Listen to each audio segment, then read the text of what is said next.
របស់យើងហ្នឹងហើយណាមានប្រយោជន៍យើងពោលទៅតាមការសន្សំសន្តានហ្នឹងសន្តាននៃចិត្តហ្នឹងតំណពីមួយជាតិទៅមួយជាតិហ្នឹងបាបក៏សន្សំដែរធម្មជាតិចិត្តហ្នឹងវាអត់មិនជាអត្តាសត្វបុគ្គលយើងគេអីទេអានឹងធម្មជាតិសន្សំអញ្ចឹងហ្នឹងហើយ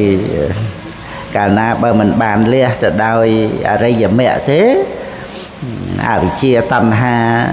ក៏ប្រព្រឹត្តទៅជាចំណែកនៃវត្តដាក់ហ្នឹងហើយ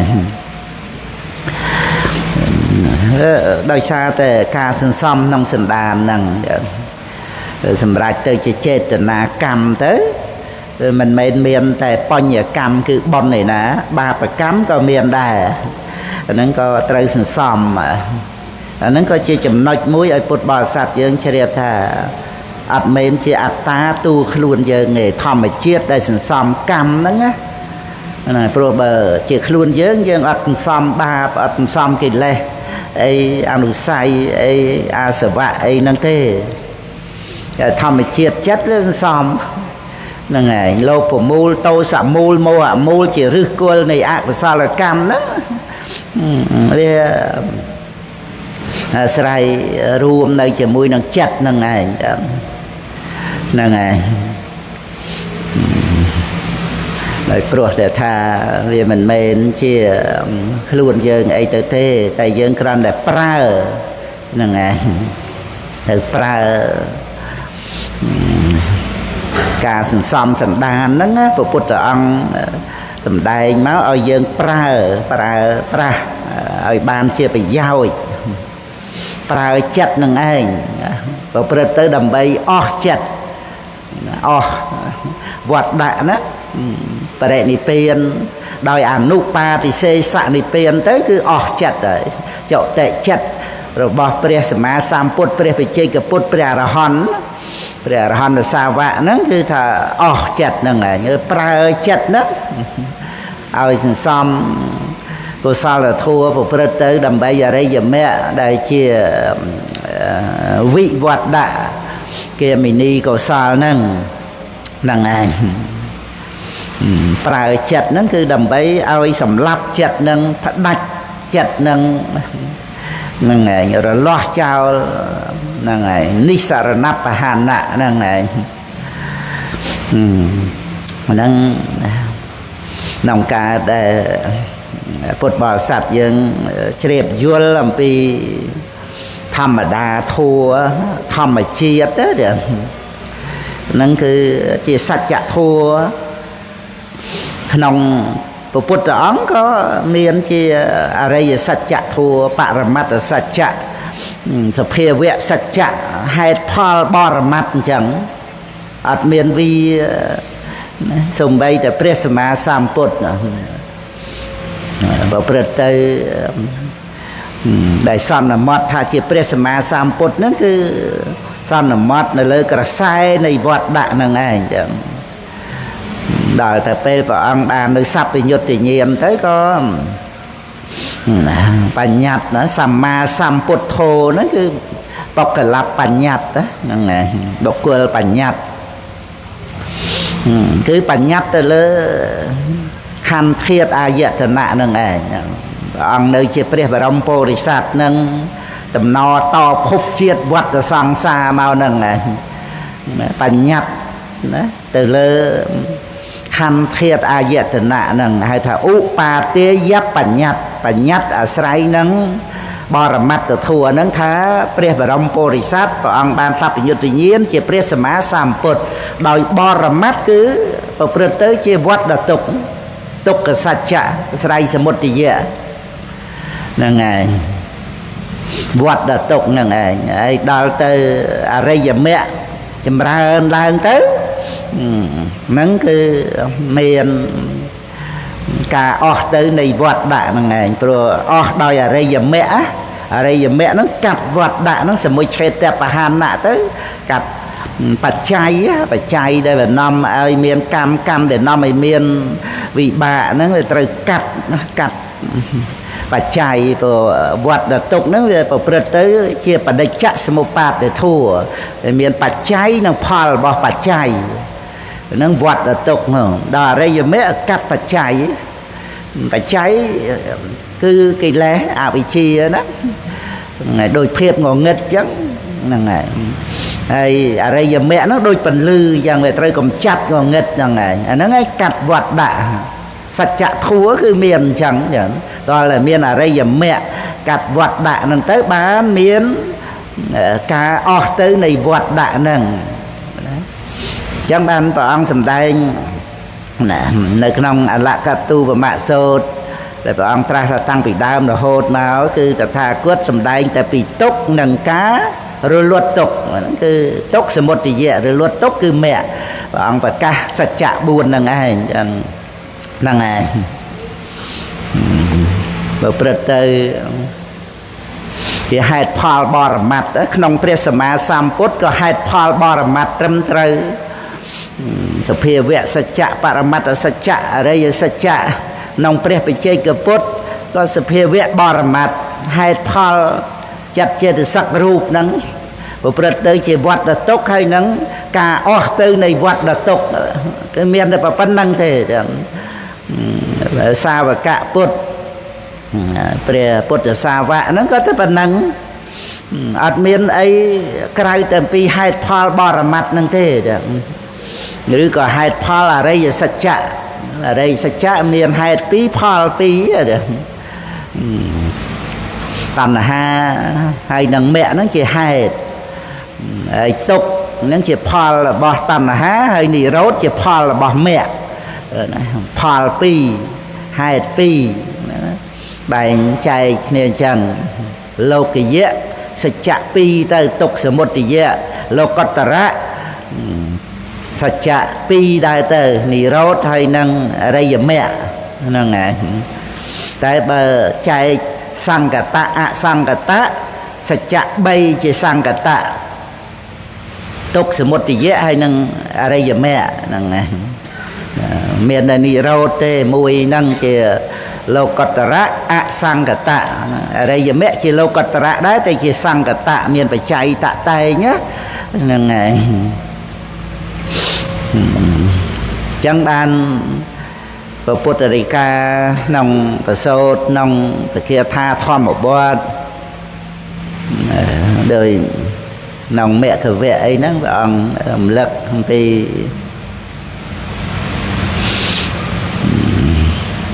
តំហេហិកិច្ចាំងអតបាំងណាហ្នឹងឯងអតបាំងហ្នឹងគឺថាការដែលដុតនៅកិលេសហ្នឹងតំហេហិកិច្ចាំងហ្នឹងគឺថាអ្នកទាំងឡាយក៏បីធ្វើហ្នឹងឯងនៅកិច្ចដែលត្រូវកម្ចាត់បង់នៅកិលេសហ្នឹងគឺត្រូវធ្វើដោយខ្លួនឯងហ្នឹងណាហ្នឹងហើយព្រះពុទ្ធអង្គមិនអាចធ្វើឲ្យបានទេអាខាតារោតថាគតាណាព្រះអង្គបញ្ជាក់តមកហ្នឹងតថាគតគ្រាន់តែជាអ្នកប្រាប់ទេអាហ្នឹងឲ្យយើងយល់ថាហេតុផលធម្មជាតិហ្នឹងដូចជាត្រូវកាត់នៅវត្តដាក់អត់មានអ្នកដទៃមកកាត់ឲ្យទេហ្នឹងហើយ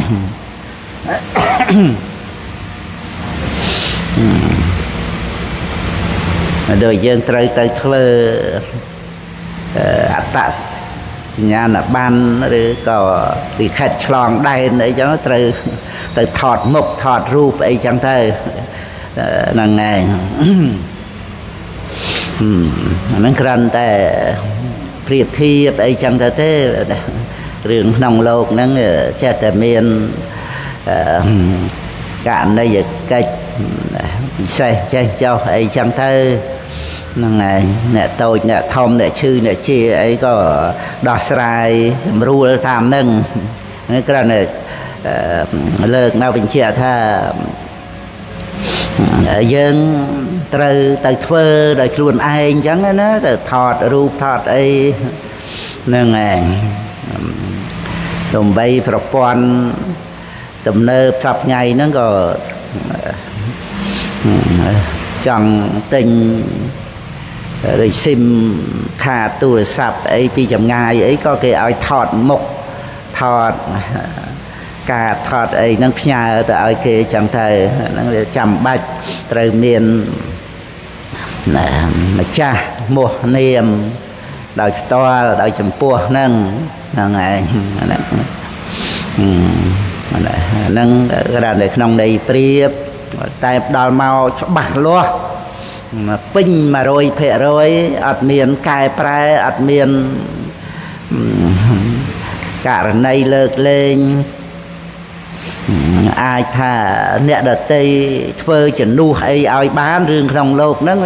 che che đọt sài tam nâng đó ná đòi thận nạ bòn xạ đòi trọp sầm bát đòi ấy chăm thơ là ngày có ai tha miền bọ khai khai ngày để khét tròn đèn khai khai có miền bạc khai khai có tờ miền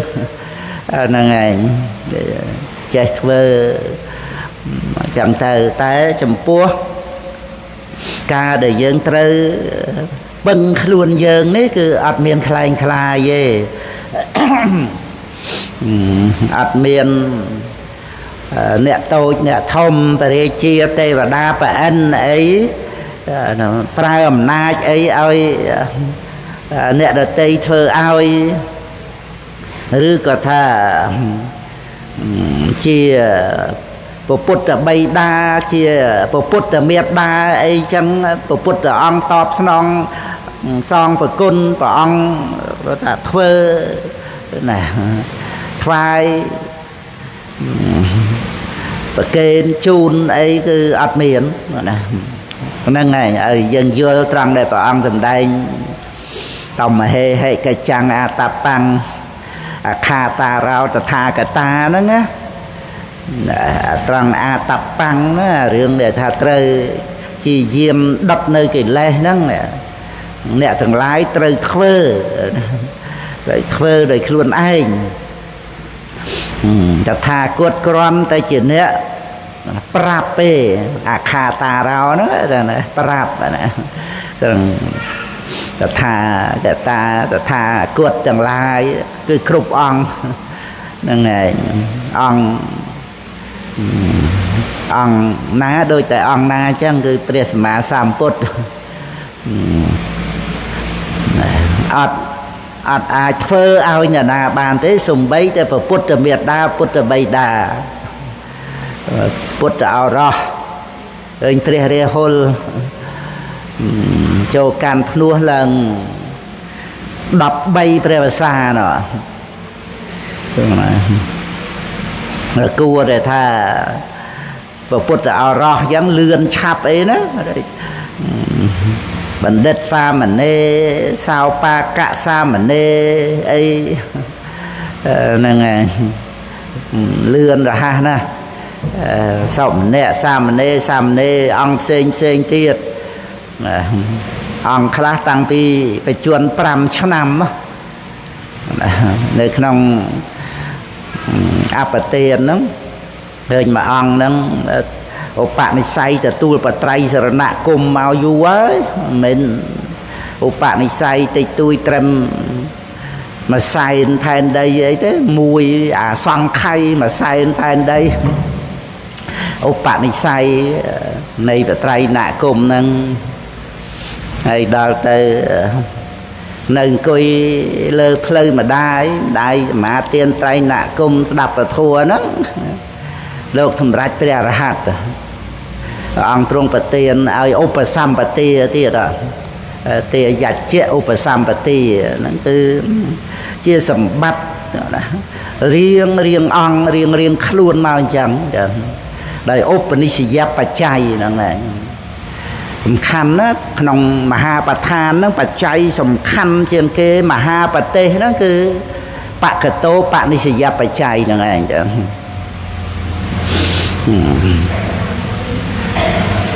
ទោះជានៅក្នុងកម្លាំងកម្មដែលជា អ្នកខនិកកម្មបច្ច័យហ្នឹងក៏មិសកបច្ច័យរួមដោយបកតោបនិស្សយបច្ច័យហ្នឹងឯងជាកម្មបច្ច័យផងជាបកតោបនិស្សយបច្ច័យផងដែលនាំឲ្យមានវិបាកហ្នឹងនៃបកតោបនិស្សយបច្ច័យហ្នឹងមិនមែនយកតែតួចេតនាកម្មទេសម្បយុទ្ធធัวដែលប្រកបជាមួយកម្មទាំងអស់ហ្នឹងផងជាបកតោបនិស្សយបច្ច័យមានប្រកបដីជាទីអាស្រ័យដ៏មានកម្លាំងហ្នឹងហ្នឹងគឺតលតែពុទ្ធបរិស័ទយើងទទួលបានឲ្យច្បាស់លាស់នៅក្នុងបកតោបនិស្សយបច្ច័យហ្នឹងឲ្យបានជ្រាបពីរឿងបុណ្យដែលពុទ្ធបរិស័ទយើងធ្វើនេះហ្នឹងហើយមិនមែនត្រឹមតែជាកម្មបច្ច័យឲ្យមានវិបាកបដិសន្ធិក្នុងសុគតិភពទេគឺនៅជាឧបនិស្សយបច្ច័យនៃលោកតរធัว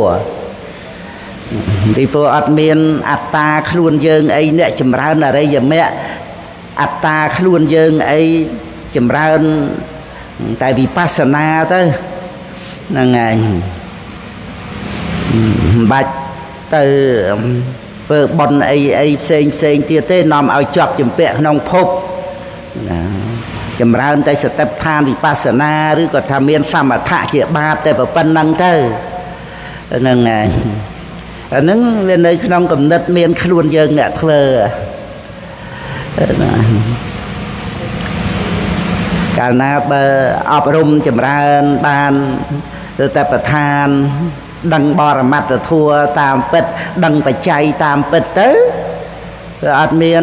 បញ្ហាអីជាមួយនឹងកុសលធัวទេព្រោះកុសលធัวហ្នឹងមានតែឲ្យចម្រើននៅក្នុងសតិប្បដ្ឋានវិបស្សនាហ្នឹងអត់មានជាបញ្ហាអត់មានជាឧបសគ្គហើយឲ្យចម្រើនសតិប្បដ្ឋានវិបស្សនាទៀតគ្រប់កុសលធัวទាំងអស់នឹងបានជាព្រះពុទ្ធអង្គសម្ដែងកុសលសូបសម្បទានឹងឯងចឹង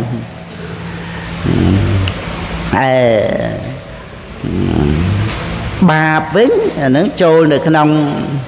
សព្វបាបស្សៈអករណង្ណាហ្នឹងឯងគេថាសព្វបាបស្សៈណាបាបទាំងពួងណាសព្វបាបស្សៈអករណង្ដែលមិនត្រូវធ្វើគឺបាបទាំងពួងហើយដល់ទៅកុសលសូបសម្បទាហ្នឹងហើយដល់ព្រមដោយការបំពេញបុណ្យកុសលសូម្បីតែមិនធ្វើបាបហ្នឹងក៏ជាបុណ្យកុសលវាអត់មានខ្លួនយើងអ្នកមិនធ្វើបាបទេអាហ្នឹងគ្រាន់តែនិយាយដោយសន្មតតើនិយាយពីអង្គធัวចាត់ទៅនៅក្នុងសព្វបាបស្សៈករណង្គឺសិលហ្នឹងឯងបឋមប្រធានហ្នឹងឯងតួសិលហ្នឹងគឺតួកុសលហ្នឹងឯងតែបឋមប្រធានក្នុងការវាចាបាបមិនធ្វើបាបយើងសិល5ទៅរហូតដល់ទៅសិលព្រះភិក្ខុទៅតួសិលហ្នឹងឲ្យទៅសព្វបាបស្សៈករណង្ហ្នឹងចឹងហើយកុសលសូបសម្បទាហ្នឹងមកក៏ចូលមកដល់សមាធិហ្នឹងទៅក្នុងបុណ្យកុសលហ្នឹងហើយសច្ចិតប្រយោជន៍តបណੰហ្នឹងគឺវិបស្សនាដល់ទៅអរិយមគ្គហ្នឹងឯងហ្នឹងវាយើងចែកក្នុងសិលសមាធិបញ្ញាហ្នឹងហើយចែកទៅជាវិន័យ3ដកព្រះសតន3ដកអភិធម្ម3ដកអីក៏ទៅតាមហ្នឹងអញ្ចឹងទៅដោយចំពោះមុខណាហ្នឹងឯងហ្នឹងគឺក្នុងខ្លឹមសារដែលពុទ្ធបរិស័ទយើងជ្រាបពីបច្ច័យហ្នឹងដោយបញ្ញាដែលបានជ្រាបពីបច្ច័យហ្នឹងហ្នឹងឯងវាត្រូវហាមនៅអត្តានុទិដ្ឋិហ្នឹងឯងអាសេចក្តីប្រកម្មថាមានខ្លួនយើងអ្នកចាត់ចែងអ្នករៀបចំអ្នកធ្វើអ្នកមិនធ្វើអីហ្នឹងវាអត់មានទេហ្នឹងហើយមានតែ ទុកដែលប្រព្រឹត្តទៅដោយអំណាចនៃវត្តដាក់ហ្នឹងបដិច្ចសមុបាទធัวហ្នឹងដែលជាវត្តដាក់ដែលជាលោកយៈហ្នឹងគឺវាមានបច្ច័យនិងផលរបស់បច្ច័យហើយនឹងអរិយមគ្គដែលមានឧបនិស្ស័យនៃកុសលធម៌ហ្នឹងសម្រាប់អរិយមគ្គទៅក៏កាត់នៅវត្តដាក់ហ្នឹងឯងព្រោះណាអត់មានអត្តាអីមកចាត់ការនៅក្នុងវត្តដាក់ហ្នឹងទេហើយវិវត្តដាក់រហូតព្រះនិព្វានហ្នឹងគឺថាសព្ពេធម្មាអនត្តាគឺថាអ្នកអត្តាអត់មានអត្តាទេមានតែទុក្ខហើយនឹងការរលត់ទុក្ខទុក្ខមានព្រោះបញ្ហាហ្នឹងឯងមានអត្តាឯណាហើយការរលត់ទុក្ខដោយអរិយមគ្គមានអត្តាឯណាអរិយមគ្គគឺដោយអំណាចនៃលោកយៈកុសលព្រោះអរិយមគ្គជាលោកតរៈកុសលចឹងពុទ្ធបរិស័ទយើងសិក្សាពុទ្ធសាសនាថាតាមព្រះពុទ្ធដីកាណាហ្នឹងហើយយើងសិក្សាតែប្រមាណកន្លែងទៅដោយតែព្រះអង្គសម្ដែងថាអ្នកទាំងឡាយកុំឲ្យខ្លាចបន់ក្នុងបញ្ញសោតបៃដកលេខ53ហ្នឹងហើយក្នុងបគាថាធម្មបទព្រះអង្គប្រពចំពោះនាងលេខទេពធីតាបញ្ញញ្ជេបរិសោកាយរាថេណੰបណបណੰតមហេឆន្ទាំងកាយរាថសខោបញ្ញាសោយយោនាងលេខទេពធីតាសម្រាប់សោតាបត្តផលខ្លួនឯងទៀតហើយព្រះធัวហ្នឹងនៅជាអវាទមកថាបរោះស្ត្រីធ្វើបុណ្យត្រូវធ្វើឲ្យរឿយណាពុទ្ធដីកាហ្នឹងហើយតែព្រះអង្គសម្ដែងថាធ្វើឲ្យរឿយហើយគឺជាប្រយោជន៍ហើយហ្នឹងហើយកុំស្ទាក់ស្ទើរហ្នឹងហើយតាមព្រះអង្គទៅធ្វើបុណ្យចេញពាក្យបុណ្យអញ្ចឹងបញ្ញញ្ជេបរិសោកាយរាហ្នឹងហើយកាយរាថេណੰបណបណੰណាទៅឲ្យរឿយបញ្ញញ្ជេបរិសោកាយរាបើបរោះស្ត្រីហ្នឹងជេហ្នឹងបើណាហ្នឹងហើយបរិសោហ្នឹងគឺទាំងប្រុសទាំងស្រីហ្នឹងបរោះជាបឋមធានដែរអញ្ញញ្ជេបរិសោកាយរាហ្នឹងធ្វើណាធ្វើបុណ្យហ្នឹងបើក៏ណាបើធ្វើបុណ្យត្រូវធ្វើឲ្យរឿយកាយរាថេណੰបណបណੰហើយព្រះអង្គបញ្ជាក់ទៀតតមហេឆន្ទាំងកាយរាថៈត្រូវធ្វើបុណ្យនោះណាតាំងហេហ្នឹងហ្នឹងហើយទៅតមហេហ្នឹងឆន្ទាំងកាយរាថៈធ្វើដោយពេញចិត្តទៀតគាត់ថាកុំសង្ស័យកុំស្ទាក់ស្ទើរថាកុំក្តុកក្ដួលរមូលក្រិចជាមួយនឹងបុណ្យហ្នឹងចឹងហើយព្រះពុទ្ធអង្គចឹងបើថាបុណ្យហ្នឹងមានទោសដោយប្រការណាព្រះអង្គមិនទទួលជ័យវរបិណ្ឌបាតអីទទួលឲ្យគេកើតបុណ្យថាបុណ្យនឹងរត់ទៅច្រើនរត់ទៅយ៉ាប់ប្រសិនបើអញ្ចឹងណាបុណ្យច្រើនរត់តែមានភពជាតិកំណើតច្រើនទុកច្រើនព្រះអង្គទៅទទួលឲ្យគេកើតបុណ្យច្រើនធ្វើអីទូលជ័យវរបិណ្ឌបាតហ្នឹងគឺបុណ្យអ្នកដែលថ្វាយទានហ្នឹងរាប់មិនបានប្រមាណមិនអស់ហ្នឹងហើយហើយព្រះសភូតិហ្នឹងឯកតតិកៈខាងតេខិណៃបុគ្គលព្រះអង្គលើកព្រះសភូតិហ្នឹងតេខិណៃយាណੰយតិទាំងសភូតិហ្នឹងប្អូនប្រុសបង្កើតណាប្អូនប្រុសលោកសិទ្ធិអនាថបណ្ឌិតទៅបួសជ្រះថ្លាពេលដែលឆ្លងវត្តចេតពុន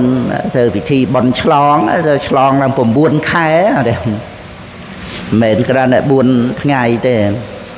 ហ្នឹងហើយ4នេះច្រើនណាស់ហើយយើងធ្លាប់តែថាមកល្ងាចមកព្រឹកអីតែប៉ុណ្ណឹងណាអស់យ៉ាងក៏2ថ្ងៃមួយយប់អីចឹងទៅហើយដល់ទៅបុណ្យធំដុំអីចឹងទៅ3-4ថ្ងៃអីចឹងឬក៏ ធ្លាប់តែច្រើនថ្ងៃបញ្ចុះខណ្ឌសីមាហ្នឹងហើយនៅឆ្លងវត្តពពារាមណាកសាង9ខែហើយឆ្លង4ខែហ្នឹងហើយវត្តចេតពុនឆ្លងឡើង9ខែឆ្លងហ្នឹងគឺថាតែពុទ្ធបរិស័ទមកដាក់បាតប្រសង់ហ្នឹងហ្នឹងហើយកេណ្ឌចង្ហាន់ទៅស្ដាប់ពធទៅរាល់ថ្ងៃអញ្ចឹងទៅអ៊ូអអយ៉ាងទៅព្រះអរិយសាវកហ្នឹងលោកមាននឿយណាយធុញមួយប៉ុនអីចេះតែត្រេកអរទៅព្រោះជីវិតជីវារបស់លោកហ្នឹងផ្ញើនៅលើប៉ុនទុកចិត្តនៅលើប៉ុនជឿសុប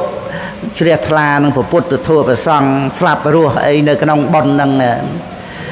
ហើយព្រះសភូតិជ្រះថ្លានឹងពេលបន់ឆ្លងហ្នឹងក៏បួសសម្រាប់ព្រះរហ័តទៅជាព្រះអរហន្តហើយហ្នឹងនៅចង់ឲ្យម្ចាស់ទៀតហ្នឹងបានបន់ឲ្យច្រើនទៅទៀតថ្នាក់ព្រះអរហន្តចង់ឲ្យយើងបានបន់ច្រើនណាហ្នឹងហើយលោកចូលមេត្តាឈានទទួលបណ្ឌបាតហ្នឹងឲ្យបន់ម្ចាស់ទានរឹតទៅច្រើនឡើងជាប់អេតតកៈព្រះពុទ្ធអង្គទ្រង់លើកទៀតព្រះអង្គទ្រង់កំត្រួតទៀតហ្នឹងហើយបញ្ញកិរិយាយ៉ាងនិយោចេតេព្រះអង្គទ្រង់ណែនាំដឹកនាំបបួលឲ្យពុទ្ធបរិស័ទទាំងឡាយអបអរសាទរនៅក្នុងការធ្វើបុណ្យទាំងឡាយហ្នឹងព្រះពុទ្ធអង្គហ្នឹងហើយអញ្ចឹងឲ្យពុទ្ធបរិស័ទយើងរីករាយជ្រះថ្លាហ្នឹងហើយគ្រប់អង្គគ្រប់គ្នានៅក្នុងបុណ្យកុសលដែលព្រឹត្តទៅក្នុងធម្មវិន័យបព្វជិតមានព្រះវិន័យហ្នឹងហើយទោះជាថាចិត្តជាកុសលក៏ប៉ុន្តែក៏មានវិន័យតាមនឹងត្រូវគោរពក្នុងព្រះវិន័យហ្នឹងហើយមានដល់ទៅអចិត្តកសិក្ខាបទក៏មានសិក្ខាបទមានមុតឋានកុសលអកុសលអព្យាក្រឹតទៅតាមនឹងអញ្ចឹងណាសំបីតែព្រះអរហន្តហើយក៏ព្រះអង្គទ្រង់បញ្ញត្តិហើយសិក្ខាបទហ្នឹងត្រូវមកដល់ព្រះអរហន្តដែរណាព្រះអរហន្តក៏មានត្រូវអាបត្តិដែរណាអព្យាកតៈចាត់ជាមុតឋានហ្នឹងឯងហ្នឹងគឺត្រូវបរិបត្តិរក្សានៅធម្មវិន័យគោរពព្រះដ៏មានពភាថែរក្សាព្រះសាសនាហ្នឹងឯងនៅចិត្តជាកុសលផ្នែកព្រះអភិធម្មហ្នឹងឯងហើយពុទ្ធបរិស័ទយើងអត់មានអាបត្តិអីចឹងទៅទេដូចថាបេះផ្កាយកមកថ្វាយព្រះហ្នឹងគឺថាមានតែបុណ្យកុសលដែលជ្រះថ្លាហ្នឹងឯងអត់មានអាបត្តិអីទេហ្នឹងហើយតែបព្វជិតលោកមានពុទ្ធគៀមសិក្ខាបទចឹងទៅក៏ប្រព្រឹត្តបរិបត្តិនៅក្នុងធម្មវិន័យហ្នឹងហ្នឹងយើងឆ្លាតឆ្លៀសនៅក្នុងខ្លឹមសារទាំងដែលពុទ្ធបរិស័ទយើងជ្រាបអំពីរឿងកុសលធម៌ហ្នឹងឲ្យសុខក្នុងបច្ចុប្បន្នដែលជាអនិវច្ចសុខក្នុងការងារដែលប្រឆាចទោសហើយជាកម្មបច្ច័យឲ្យមានវិបាកជាសុខនិងជាឧបនិស្សយបច្ច័យនៃលោកតរធម៌ចង់បញ្ជាក់ឧបនិស្សយបច្ច័យហ្នឹងឯងហ្នឹងឯងត្រឹមត្រូវទៅតាមហេតុផលបរមត្ថពេលយើងត្រូវការដោះស្រាយបញ្ហាអីក្នុងជីវិតដោះស្រាយក្តីស្លាប់ណាហ្នឹងហើយត្រូវដោះស្រាយយ៉ាងម៉េចដែលយើងជាតសៈមរណង្ហោតិនេះសត្វដែលកើតហើយហ្នឹងត្រូវស្លាប់ណាហ្នឹងហើយណដ្ឋិមច្ចោសៈនេកមោណានេកមោហ្នឹងអ្នកអាកមោហ្នឹងហ្នឹងហើយការ ថាអាគឺមគ្គហ្នឹងប្រែថាមកដល់ទៅអ្នកអាគឺមគ្គប្រែថាមិនមកហ្នឹងហើយនេគឺម៉ូហ្នឹងការមិនមកនៅសេចក្តីស្លាប់ណាត់ថេណាដែលបានណាត់ថេមច្ចោសអានេគឺម៉ូហ្នឹងណាត់ថេមច្ចោគឺសេចក្តីស្លាប់ហ្នឹងណាហ្នឹងហើយគឺដែលថាមិនមកដែលយើងកើតហើយអាហ្នឹងគឺវាត្រូវតេតួងដែលព្រះពុទ្ធអង្គសម្ដែងពីខាងដើមមកផងហ្នឹងឯងយកសេចក្តីដោយថាអបមាយុមនុស្សសាណੰហើយលៃអាណੰសតោរិសោចរិយាទិតសីសោវៈអញ្ចឹងណាណដ្ឋិមច្ចោសនេកមោអញ្ចឹងទៅអាហ្នឹងវាតតែបញ្ជាក់អំពីរឿងដែលថាសត្វលោកដែលកើតហើយនេះដូចថាមនុស្សមានអាយុតិចតួចទេហ្នឹងហើយអបមាយុហ្នឹងហើយអបៈហ្នឹងអបៈវាតិចហើយនឹងអាយុហ្នឹងហើយហ្នឹងតើវិជ្ជាអញ្ចឹងព្រោះបើយកត្រឹមតែថាណដ្ឋិមច្ចោសនេកមោយកមកតែប៉ុណ្ណឹងអាហ្នឹងគឺ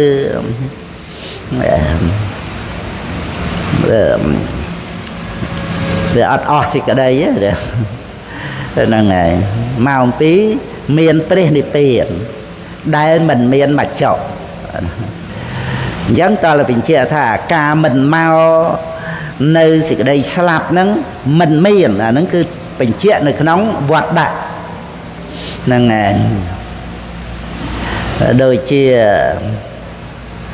ណដ្ឋិកម្មੰសមੰពលំអញ្ចឹងសេចក្តីហ្នឹងបើយកតែប៉ុណ្្នឹងអត់អស់សេចក្តីទេណាហ្នឹងហើយតែកម្លាំងអ្វីស្មើនឹងកម្លាំងកម្មមិនមានអាហ្នឹងគឺតលតែនិយាយនៅក្នុងរឿងវត្តដាក់ហ្នឹងហើយដែលប្រព្រឹត្តទៅក្នុងភព3អាហ្នឹងបានត្រូវត្រង់ដែលថាកម្លាំងអ្វីស្មើនឹងកម្លាំងកម្មមិនមានហ្នឹងទេវតាប្រអិនប្រព្រំយៈមេណាក៏ដោយវាត្រូវទៅតាមកម្មណាទូសីមេបាបកម្មធ្ងន់ពេកកាត់ផ្ដាច់អាយុជីវិតទៅតាមកម្មធ្លាក់នរកគាត់ណាចុតិបដិសន្ធិនរកដោយការបៀតបៀនព្រះវិធុរៈអគ្គសាវកស្ដាំនៃព្រះសម្មាសម្ពុទ្ធព្រះកកសន្ធោណាហ្នឹងហើយអាហ្នឹងប្រព្រឹត្តទៅតាមកម្មអាហ្នឹងនៅក្នុងដំណើរនៃវត្តដាក់ណាហើយបើយើងនិយាយជាទូទៅអត់ត្រូវទេកម្លាំងអ្វីស្មើនឹងកម្លាំងកម្មមិនមាននោះអត់ត្រូវទេពីព្រោះមគ្គទាំង4នេះជាកម្មមិនសមិនខ្មៅមានវិបាកមិនសមិនខ្មៅប្រព្រឹត្តទៅដើម្បីអស់កម្មឃើញទេត្រូវខ្លាំងជាងកម្មហ្នឹងបានធ្វើឲ្យអស់កម្មហ្នឹងបានណាហ្នឹងហើយរឿងកម្លាំងអ្វីស្មើនឹងកម្មមិនមានហ្នឹងអាហ្នឹងគឺនិយាយនៅក្នុងភព3ហ្នឹងកម្លាំងទេវតាប្រអិនប្រព្រំយៈមេអីហ្នឹងមិនអាចមកគ្រប់គ្រងកម្លាំងកម្មបានទេអត់មានអំណាចទេហ្នឹងហើយគ្រាន់តែប៉ុណ្្នឹងទេអញ្ចឹងតើបញ្ជាក់ពីរឿងវត្តដាក់ហ្នឹងហើយ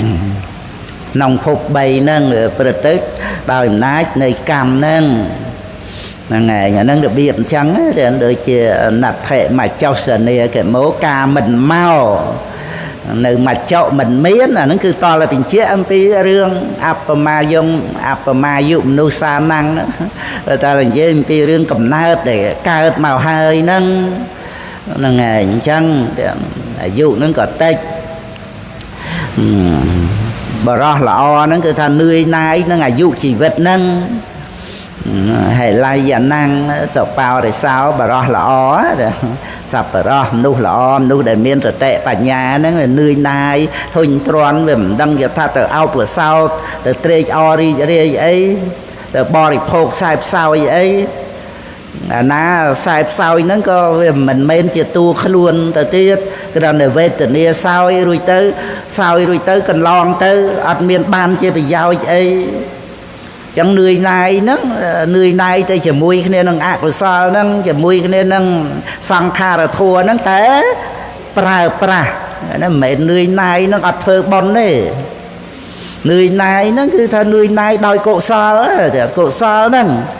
ណាប្រព្រឹត្តទៅដើម្បីដាក់ចុះនៅខណ្ឌហ្នឹងហ្នឹងឯងត្រូវប្រើប្រាស់កុសលធម៌ហ្នឹងគឺបើមិនប្រើប្រាស់អត្តភាពហ្នឹងធ្វើម៉េចបានអរិយមគ្គត្រូវកើតពីកុសលធម៌មើលត្រូវចម្រើនឡើងទានសិលភាវនាហ្នឹងក្នុងការប្រើប្រាស់អត្តភាពហ្នឹងដោយយើងត្រូវប្រើប្រាស់រូបកាយយើងហ្នឹងអញ្ចឹងមើលភ្នែកមើលបៃដកជាស្ដាប់ពធัวដៃជើងយើងវគ្គមកវត្តចឹងទៅបំពេញបុណ្យកុសលហ្នឹងឯងត្រូវប្រើគុណចាស់ប្រើចូលកម្មប្រភ្នោះបុស្សជាបព្វជិតទៀតប្រើហ្នឹងគឺកុសលធัวលោកយៈទៅដល់លោកតរៈហើយហ្នឹងឯងក្រៅពីហ្នឹងប្រគល់ឲ្យលោកនេះហើយកុសលធម៌ហ្នឹងគ្រាន់តែជាក្បូនទេឆ្លងពីត្រូវអាយទេទៅដល់ត្រូវនេះក៏ឈប់ត្រូវការដែរសង្កតធម៌ទាំងអស់សំបីអរិយមគ្គហ្នឹងក៏ឈប់ត្រូវការដែរហ្នឹងឯងបើប្រៀបទៅនឹងក្បូនគឺថាបន្សាប់ចោលឬក៏អូសដាក់ឡើងលើគោកទៅ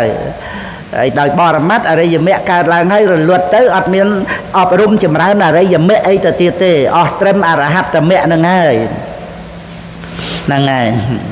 អញ្ចឹងក្បូនហ្នឹងគ្រាន់តែឆ្លងទៅកម្មត្រៃនេយទៅប៉ុណ្្នឹងទេណាអត់មានចាំបាច់អីទៀតទេមានទៅរែកពុនលីសែងអីទៅទៀតទេត្រូវចោលតែប៉ុណ្្នឹងគឺប៉ុន្តែចាំបាច់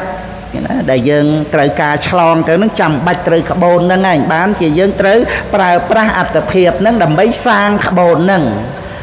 ណាត្រូវប្រើប្រាស់ទានសិលភាវនាហ្នឹងទៀត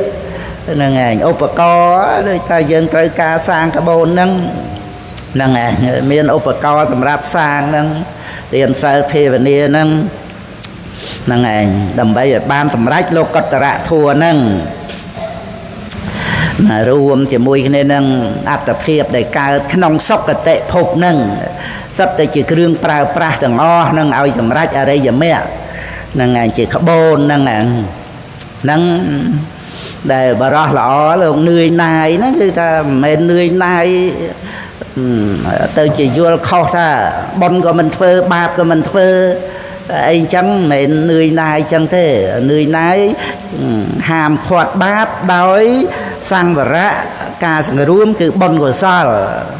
ក្នុងមโนនិវេរណសូត្រមើលក្នុងសតិវាអីបៃដកលេខ29ណាប្រសូតទី4ក្នុងសតិវៈអីហ្នឹងឯងហ្នឹងឯងអង្គនិតឯង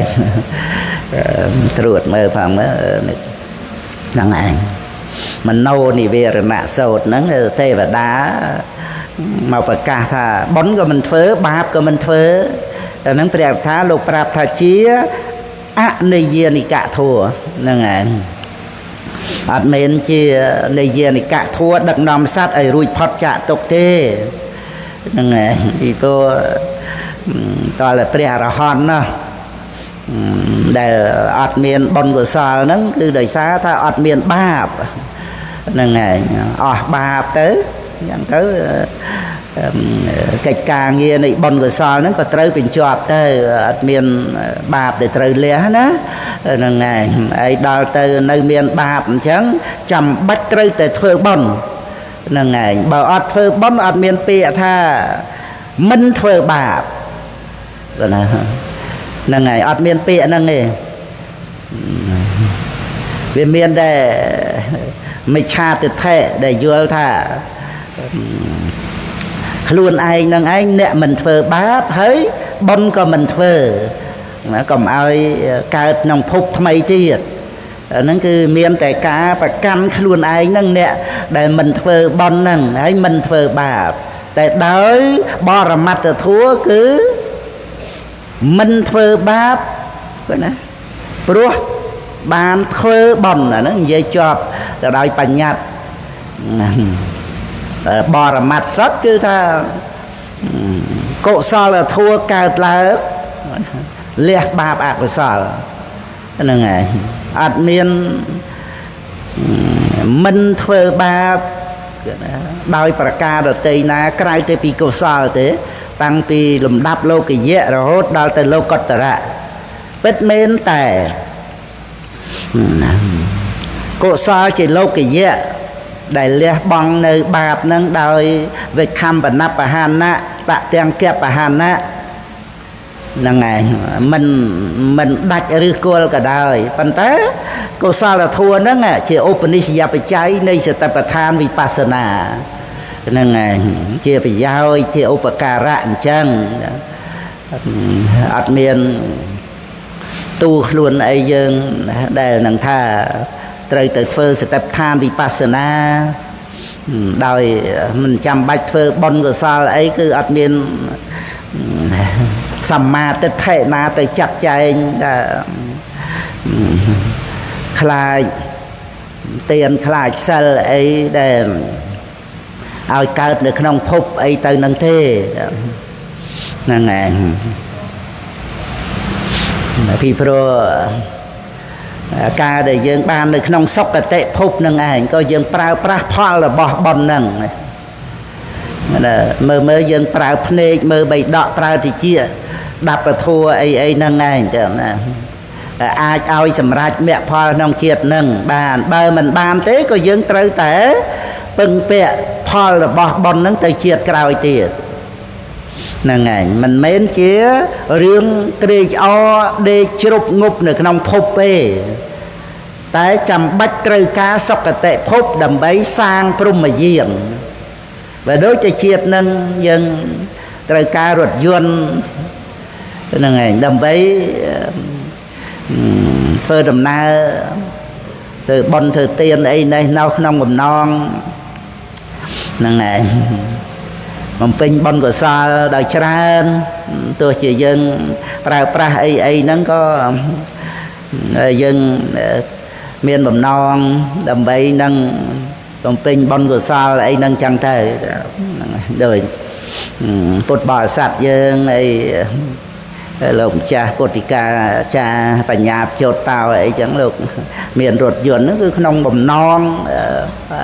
thơ ca nghe nâng anh chẳng thầm mà tiền nâng chẳng tay tầm món nâng anh bàn srot rút muộn màu môn chặt chay riệp chom ấy nâng chẳng tay mơ sập hiệp ca nâng ảnh màu na ấy ba là mua ấy từ tam nâng ấy chẳng tới từ từ ca pra đầm bấy chia bon của sở nó với chăm bạch chứ được chăm bạch đôi chia dân chăm bạch nơi không còn nào chia mà nu dân bán châu can và plu bán tra chia presma sam put chia pres phải chơi cặp put và miền Paul là bỏ bón thưa mấy bạn chơi vừa put phải chơi cặp put ai dân bạn ấy sẽ đập vào thua bởi vừa put ông và cả tha aparuta te amata se thveria ye sao taวันtao của mình chăn tao sạch thèn thvề này bên bài cái nẹt để miền tây chi cho bình tranh nơi sạch thề mà ai bình tranh sạch thề chỉ đây chỉ phê chỉ nẹt từ tu dốt làm sao đấy và thua nó phải chăm bách trâu pra Paul là bỏ bon dân nè đôi chân ấy cùng khai Paul bỏ bon khai kỳ lê khai kỳ lê khai chỉ cái đây là nguồn ấy cùng dual khâu rồi mê côn bon nữa bon năm ai miền chiết phúc cầm na cao ấy nâng nâng ngàn nâng chia phi sang kha rồi mi chia mi cha và đệ pati ấy bộ tới nông cả sai này vọt đã nâng ngàn đói vị chia tam mà hà nó chỉ mù để năm ấy miền và đệ sinh thi nâng ngàn ấy vị chia tam mà hà nơi miền trắng ọt miền bóng nơi cái cả นรกប្រែទេឆានអសូរកាយគ្រោះថ្នាក់ក្រៃលែងទៅទៅនរកទេឆានអីហ្នឹងព្រះអង្គប្រកាសថាជាចំណងដល់ក្រៃលែងហើយចឹងអន្តរាយដល់ព្រះនិព្វានក្នុងអ៊ីណសូតបេដកលេខ46ណាព្រះអង្គពិចារណារកមើលចំណងដែលធ្វើឲ្យអន្តរាយដល់ការបានសម្រេចព្រះនិព្វានដូចជាកំណើតនរកនឹងទេឆានហ្នឹងមិនមានទេហ្នឹងគឺនរកនឹងទេឆានដល់ទៅយើងមានបុណ្យបដិសន្ធិជាមនុស្សគឺយើងប្រើប្រាស់សម្បត្តិនឹងចាំបាច់ត្រូវតែប្រើប្រាស់ហើយខ្វះខាតអត់បានសម្រេចមគ្គផលទៀតតលតែកុសលវិបាកប្រកបដោយបញ្ញាទៀតតែហេតុកៈបដិសន្ធិទៀតតាំងពីមហាកុសលទៅហ្នឹងឯងប្រកបដោយបញ្ញាផលរបស់បុណ្យដែរទៅណាដែលអាចឲ្យសម្រេចគុណវិសេសឧត្តរមនុស្សធម៌នឹងទៅបានទៅតេតួងទៅនឹងព្រះវាំងដែលមានបញ្ញាបានជាឧបនិស្ស័យឲ្យយើងស្ដាប់ពធัวទៅចាក់ធ្លុះទៅក្នុងគុណវិសេសអរិយសច្ចធម៌ហ្នឹងហ្នឹងឯងហ្នឹងគឺឲ្យពុទ្ធបរិស័ទបានជ្រាបអំពីរឿងបុណ្យកុសលដែលពុទ្ធបរិស័ទយើងមានបត្រៃសរណគមជាបាតនៃលោកុត្តរធម៌នេះហ្នឹងឯងគឺយើងមានទិសដៅគឺព្រះនិព្វានអញ្ចឹងគ្រប់បុណ្យទាំងអស់ហ្នឹងឯងទានក៏ជាគ្រឿងប្រដាប់ចិត្តជាអលង្ការរបស់ចិត្តហ្នឹងមានបុណ្យអីទៀតណាដែលគួរតែយើងកុំធ្វើណាហ្នឹងហើយឲ្យតែប្រព្រឹត្តទៅក្នុងធម្មវិន័យហ្នឹងហើយដូចបានបញ្ជាក់ហើយថាបព្វជិតគឺថាមានព្រះវិន័យណាអញ្ចឹងត្រូវជាកុសលក្នុងព្រះវិន័យហ្នឹងហើយជាឧបការៈព្រោះព្រះអង្គបានបញ្ញត្តិហើយអញ្ចឹងគឺត្រូវអាស្រ័យកុសលធម៌ក្នុងការគោរពបរិបត្តិក្នុងព្រះវិន័យហ្នឹងហ្នឹងឯងដូចជាភេទមួយពងខ្ពស់ហ្នឹងឯងមានប្រយោជន៍នៅក្នុងសិក្ខាបទហ្នឹងហ្នឹងឯងទោះជាថាមិនបានទៅធ្វើភូតគៀមឲ្យវិន័យមិនបានទៅកាច់ផ្កាបូជាថ្វាយព្រះក៏មានកុសលធម៌ដែលគោរពព្រះសាស្តាហ្នឹងរក្សាសិក្ខាបទហ្នឹងមានប្រយោជន៍10យ៉ាងពិសេសនៅក្នុងគ្រប់សិក្ខាបទទាំងអស់ទាំងតូចទាំងធំហ្នឹងហ្នឹងហើយបំពេញបុណ្យកុសលទៅតាមហ្នឹងទៅតាមភេទឧត្តមភេទពងពោះហ្នឹងហើយដោយថាអ្នកដតីដែលមិនតន់ជ្រះថ្លាក៏ជ្រះថ្លាឡើងអ្នកដតីដែលជ្រះថ្លាស្រាប់ហើយរឹតតែជ្រះថ្លាឡើងថែមទៀតសង្រួមអាសវៈក្នុងបច្ចុប្បន្នអាសវៈក្នុងអនាគតសង្វរៈរហូតដាច់ជាសមុជឆេតដោយញាណសង្វរៈហ្នឹងឯងហើយជាពិសេសគឺដើម្បីតាំងនៅនៃព្រះសទ្ធមហ្នឹងប្រយោជន៍ក្នុងព្រះវិន័យហ្នឹងជាដើមហ្នឹងហ្នឹងឯងអាហ្នឹងត្រូវនៅបញ្ជាក់អំពីអំណាចនៃកុសលធម៌កុំឲ្យដិតដាមសៅមងថារង្គៀសសង្ស័យតោះអីជាមួយនឹងបុណ្យដោយប្រការណាពុទ្ធអង្គសម្ដែងកុំឲ្យមើងងាយបុណ្យថាតិចតួចតូចតាចនឹងមិនឲ្យផលព្រះអង្គសម្ដែងកុំឲ្យមើងងាយបុណ្យណាហ្នឹងហើយហើយក៏កុំឲ្យមើងងាយបាបថាតិចតួចមិនអីទេកុំមើងងាយទាំងពីរព្រះអង្គសម្ដែងក្នុងបកាថាធម្មបទហ្នឹងហើយមេមញ្ញេថៈបាបាសៈមេមញ្ញេថៈបញ្ញសៈហ្នឹងហើយអ្នកមតੰអាកមិសតិថាកុំឲ្យមើងងាយបុណ្យថាតិចតួចនឹងមិនឲ្យផលកុំឲ្យមើងងាយបាបតូចតាចនឹងមិនឲ្យផលបានព្រះអង្គបញ្ជាក់ហ្នឹងឯងតក់ពេញឆ្នាំងពេញក្អមហ្នឹងឯងឧតពិន្ទុនិបាតេនៈឧតកំភោបេពរតេអាពរតេពេលោបាបាសៈណាបុគ្គលពេលដែលធ្វើបាបទេហើយបើថាអាពរតេធីរោបញ្ញសៈ năng ấy nè trái đục thơ bon thao căng pé chỉ năng để mình tích mà đó xôm bay á xôm bay thao căng pé nó xôm bay mình tích mà đon á nên ngày đòi ca sân xóm năng chỉ năng năng thao căng pé chỉ năng đấy người ta ca sân xóm xôm bay mình tích đon po rồi tè báp có po rồi tè nên ngày tỉnh đon bón có po rồi tệ bò đi bô từ nâng cứ cầm ao mơ nghe ở đây dân ra chăm thà cầm ao mơ nghe ba thà tịch tôi thơ tư mình ấy tê nó có cầm mơ nghe chấm ấy cầm ao mơ nghe bón thà tôi ta mình chăm bạch thơ tê rồi đó nó này đã phải toàn clear đó á cầm ao mơ nghe ba tịnh tôi thơ tư ở ấy tê nâng này cầm ao mơ nghe bom thật tịch tôi bạch thơ tê nó cứ phải phụ trợ ông trung sầm đài cầm ao mơ nghe nâng này nâng và đại con trai chẳng đó nâng này cầm ao mơ nghe ba tịch tôi thơ tơ ấy thế tịch tôi dần thơ bon thật ấy nâng ai có cầm ao mơ nghe bom tịch tôi rơ sờ ram mùi nông quạt đã thông ram ấy chẳng tịch tôi nâng rơ hơi phải lạ đây tới phải chạy buôn dân rập quan rập mơn rồi là nâng này bom tịch tôi nâng này bạch thơ đó là bạch thơ nông cảnh nạ nó dân đang là chặt chẽ ấy nâng này để dân mơ nghe bom nó chặt chẽ ấy bờ tam để suy ra nông ca để dân trời pra pe về lý xôm bay tại rơ sờ ram mui đã thông ram pe về lý nó miên tụm lay nó bằng tích mến bằng tại đôi crop pick và bên mê đai lay chương thmò và bên phnom á năng à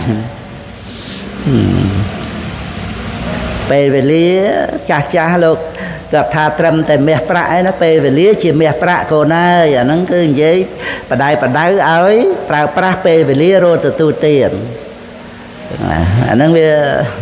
tu tiền có vấn đề nơi khung khăm xa này Putrasna để dân ban mà từ tu để thua miền và trai sờ nạ cung mía pe về lý dân mà từng hai ông chênh châu ní nó mấy pe về lý trầm tại smile nâng mẹ pra ấy nó pe về lý nó cứ smile nâng chặt sát tổ prất tới đầm bay lô cọt rã pe về lý mở pre thề rạ tây xạ nông tha tệp tha nó sâu nó lục sông pe về lý pi chào mà dục nâng đòi từ cro trắng thì nâng xong thì mà dục nó ắt ban đấy nó toàn là cúp bồng bạ smong từng pi đô nâng tục của vetani ban pe về lia nâng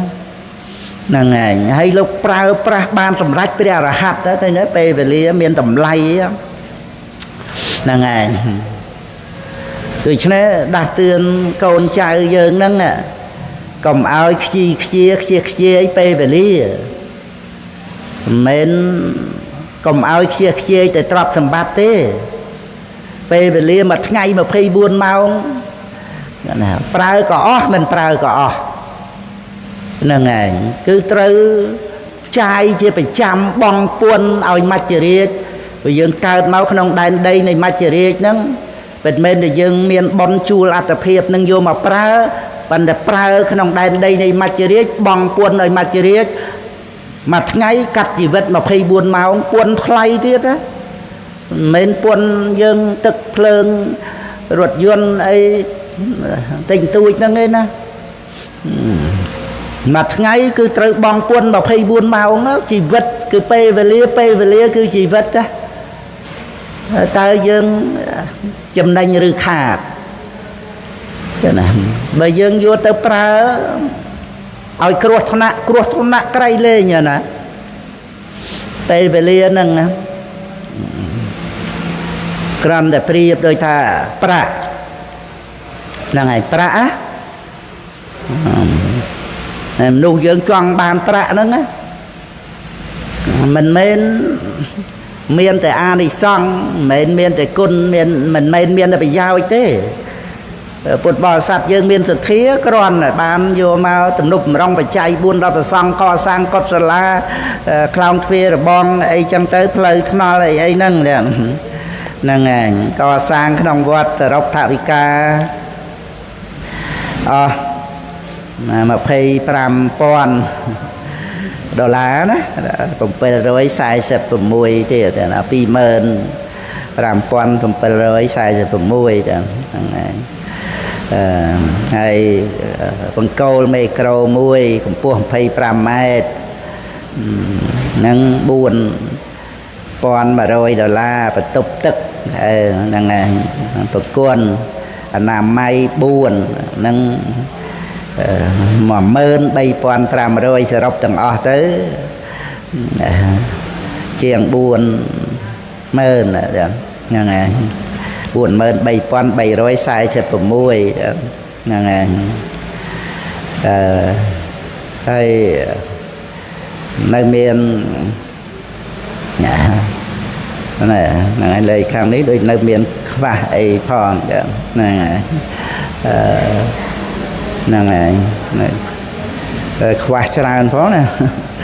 អាហ្នឹងត្រូវទេណាលេខកានេះណា$31,346ទៀតហ្នឹងហើយហ្នឹងតែខ្វះជាមួយនរណាជាមួយជួនកាលក៏ជាមួយនឹងជាងជាមួយនឹងគ្រឿងសំណង់អីហ្នឹងចឹងទៅហ្នឹងហើយ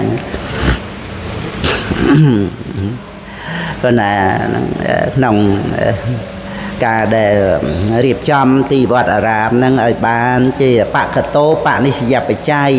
ក្នុងការគង់នៅក្នុងការប្រើប្រាស់ហ្នឹងហើយមានអីទេដែលប្រគុណចាស់គង់នៅក្នុងធម្មវិន័យហ្នឹងចឹងទៅដូចជាយើងត្រូវការមេអំបៅអញ្ចឹងណាយើងដេញចាប់ទៅវាមិននៅទេបាតដៃហ្នឹងហ្នឹងហើយភ័យខ្លាចរត់ទៅទៀតដេញចាប់គ្នាតែដល់ទៅដាំផ្កាអានោះនាំគ្នាមកញាតិមិត្តស្ដានហៅមកទាំងអស់ហ្នឹងហើយហៅឲ្យរវិចទិញសួនហ្នឹងគឺក្នុងមារតីដែលយើងតាមវត្តអារាមហ្នឹងណាហ្នឹងឯងខ្លឹមសារជាការស្មោះត្រង់គឺថាដូចវត្តចេតពុនអញ្ចឹងលោកអត់មានថាដើម្បីជាមុខរបររកទទួលទានអីឲ្យបានចំណេញបានលៀបសក្ការៈអីទេលោកជាថៃក៏ស្ម័គ្រស្មោះក៏គាត់ជាព្រះសោតាបានហើយបានកសាងវត្តហើយភិក្ខុសង្ឃស្ម័គ្រស្មោះមានសទ្ធាចេញចាក់ផ្ទះចូលកាន់ភ្នោះបុស្សជាបព្វជិតបញ្ចកាមុគនេហិថ្វាពយៈរូពេមโนរមេលះបង់បញ្ញកាមគុណ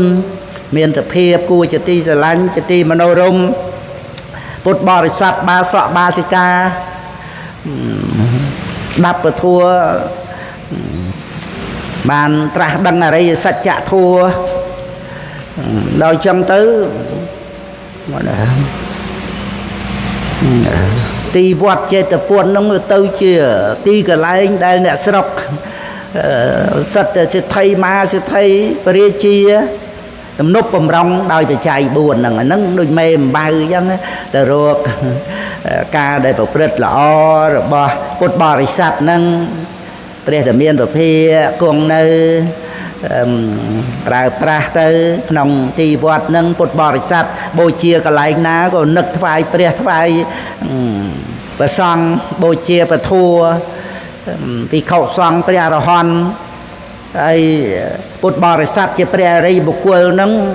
គាត់ឲ្យជ្រះថ្លាក្នុងគុណជ្រះថ្លាក្នុងព្រះគុណពុទ្ធពធัวព្រះសង្ឃហ្នឹងក្រៃលែង នឹងឯងរហូតដល់ទៅពួកនេះគ្រុនដីរដ្ឋីយល់ច្រឡំថាទឹកដីហ្នឹងឯនាំឲ្យមានលៀបសការៈច្រើនហ្នឹងបានចាត់ចែងរៀបចំទៅធ្វើវត្តជាប់របងហ្នឹងនៅពីខាងលិចវត្តចេតពុនហ្នឹងយល់ខុសយល់ដីហ្នឹងឲ្យលៀបឲ្យជ័យហ្នឹងឯងហើយយល់ខុសអាហ្នឹងវាមង្គលភ្ញាក់ផ្អើលវាយល់ខុសហេតុផលតែហ្នឹងគ្រាន់តែលើកឲ្យឃើញពីលំសារទេថាក្នុងទីកន្លែងដែលមានធัวវិន័យណាជាទីជ្រះថ្លារីករាយបៃតេបាមកជានៃពុទ្ធបរិស័ទមានចិត្តជ្រះថ្លាហើយសប្បាយរំភើបទៀតដល់អញ្ចឹងទៅគឺថាលក្ខណៈរបស់បុគ្គលដែលមានសទ្ធាហ្នឹងទេសនៈកាមោសីលវតាំងបំណងប្រាថ្នាជួបអ្នកមានសិលហើយជួបហើយយ៉ាងម៉េចថាចង់ស្ដាប់ពធសទ្ធម្មមៀងសោតមិច្ចតេហើយស្ដាប់ពធហើយជ្រះថ្លាហើយវិន័យមច្ឆេរមលាំងណាកំចាត់បងនៅមន្ទិលគឺសេចក្តីកំណាញ់ហ្នឹងឯងមិនតែបខំគាត់អីក៏មិនហាមដែរឲ្យគាត់បានបន់ទៅព្រះពុទ្ធអង្គក៏ទ្រង់ទទួលក៏មិនមែនថាទទួលតែសម្បត្តិកហបតីឬក៏បរិជាអីនាងទេសីអីហ្នឹងបានកតក់លាយជាមួយអំបិលប្រៃឡំទៅខ្ចប់អាំងអីចឹងទៅដាក់ក្នុងថ្នាក់សម្ពុតហើយចេញទៅដងទឹកព្រឹកឡើងព្រះអង្គយាងចុះពីភ្នំកិច្ចកោតមកថ្វាយព្រះអង្គទ្រង់ទទួលឲ្យព្រះអង្គសោយនៅនឹងទៀតអត់មានថាអូសោយប៉ុណ្ណឹងឲ្យនាងនឹងសុបាយចិត្តទេព្រះអង្គទៅទទួលកិយាអីក្នុងពរាជវាំងអីអត់ទេព្រះអង្គសោយហើយយាងត្រឡប់មកភ្នំមកប្រគុណកត់លើភ្នំកិច្ចកោតវិញហ្នឹងគឺអនុគ្រោះឲ្យនាងនឹងឯងបានសម្រេចបុណ្យកុសលហើយស្ដាប់ពធពេលហ្នឹងសម្រេចសោតាបត្តផលទៀតហ្នឹងឯងឧបនិស្ស័យមានណាឧបនិស្ស័យនៃលោកតរៈធัวហ្នឹងហ្នឹងឯងហ្នឹងគឺក្នុងលំសារត្រង់ដែលថាព្រះពុទ្ធអង្គទ្រង់អនុគ្រោះហើយសត្វលោកហ្នឹងបានបុណ្យកុសលអញ្ចឹងវត្តចេតពុនហ្នឹងសបោលៀបហ្នឹងអញ្ចឹងហ្នឹងគឺយើងមកសប្តាហ៍ថ្ងៃយើងឃើញទាំងពីរផ្នែកហ្នឹងទាំងផ្នែកដែលថាសម្បូរពុទ្ធបរិស័ទក្នុងស្រុកក្រៅស្រុកអីចឹងទៅជ្រះថ្លារីករាយ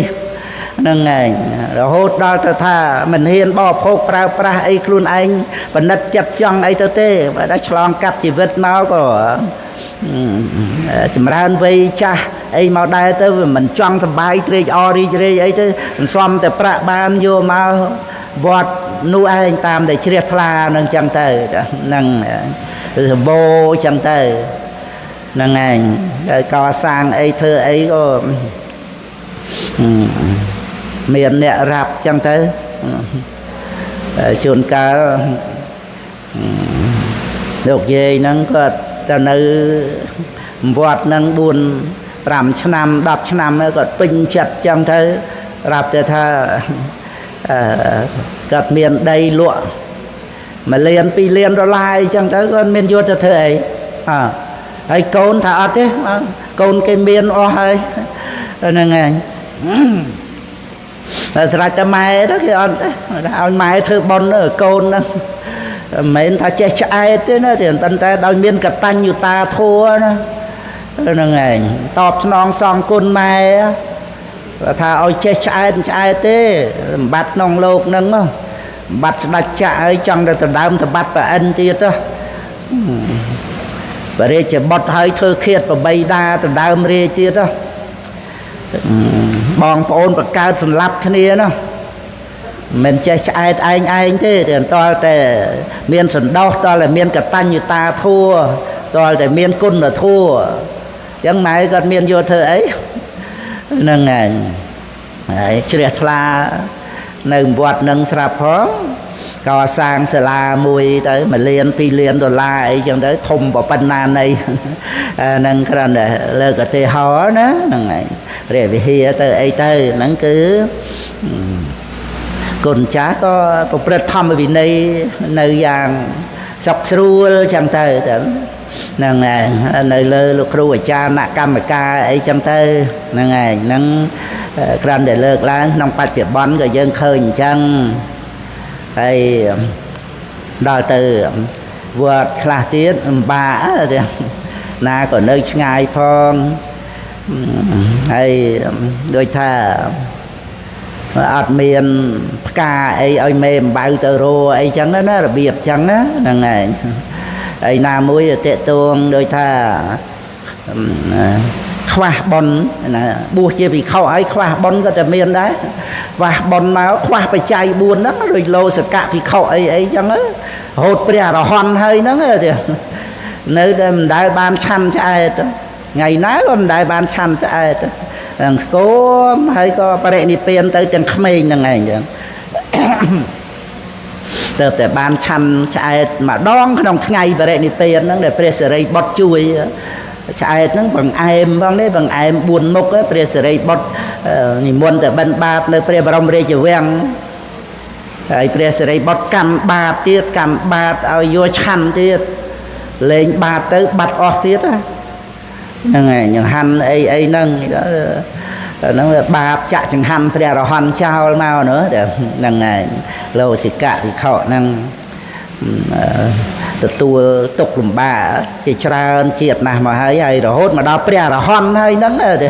នៅតែខ្វះចង្ហាន់ឆាន់មានដល់តែថ្នាក់ថាគេដាក់បាត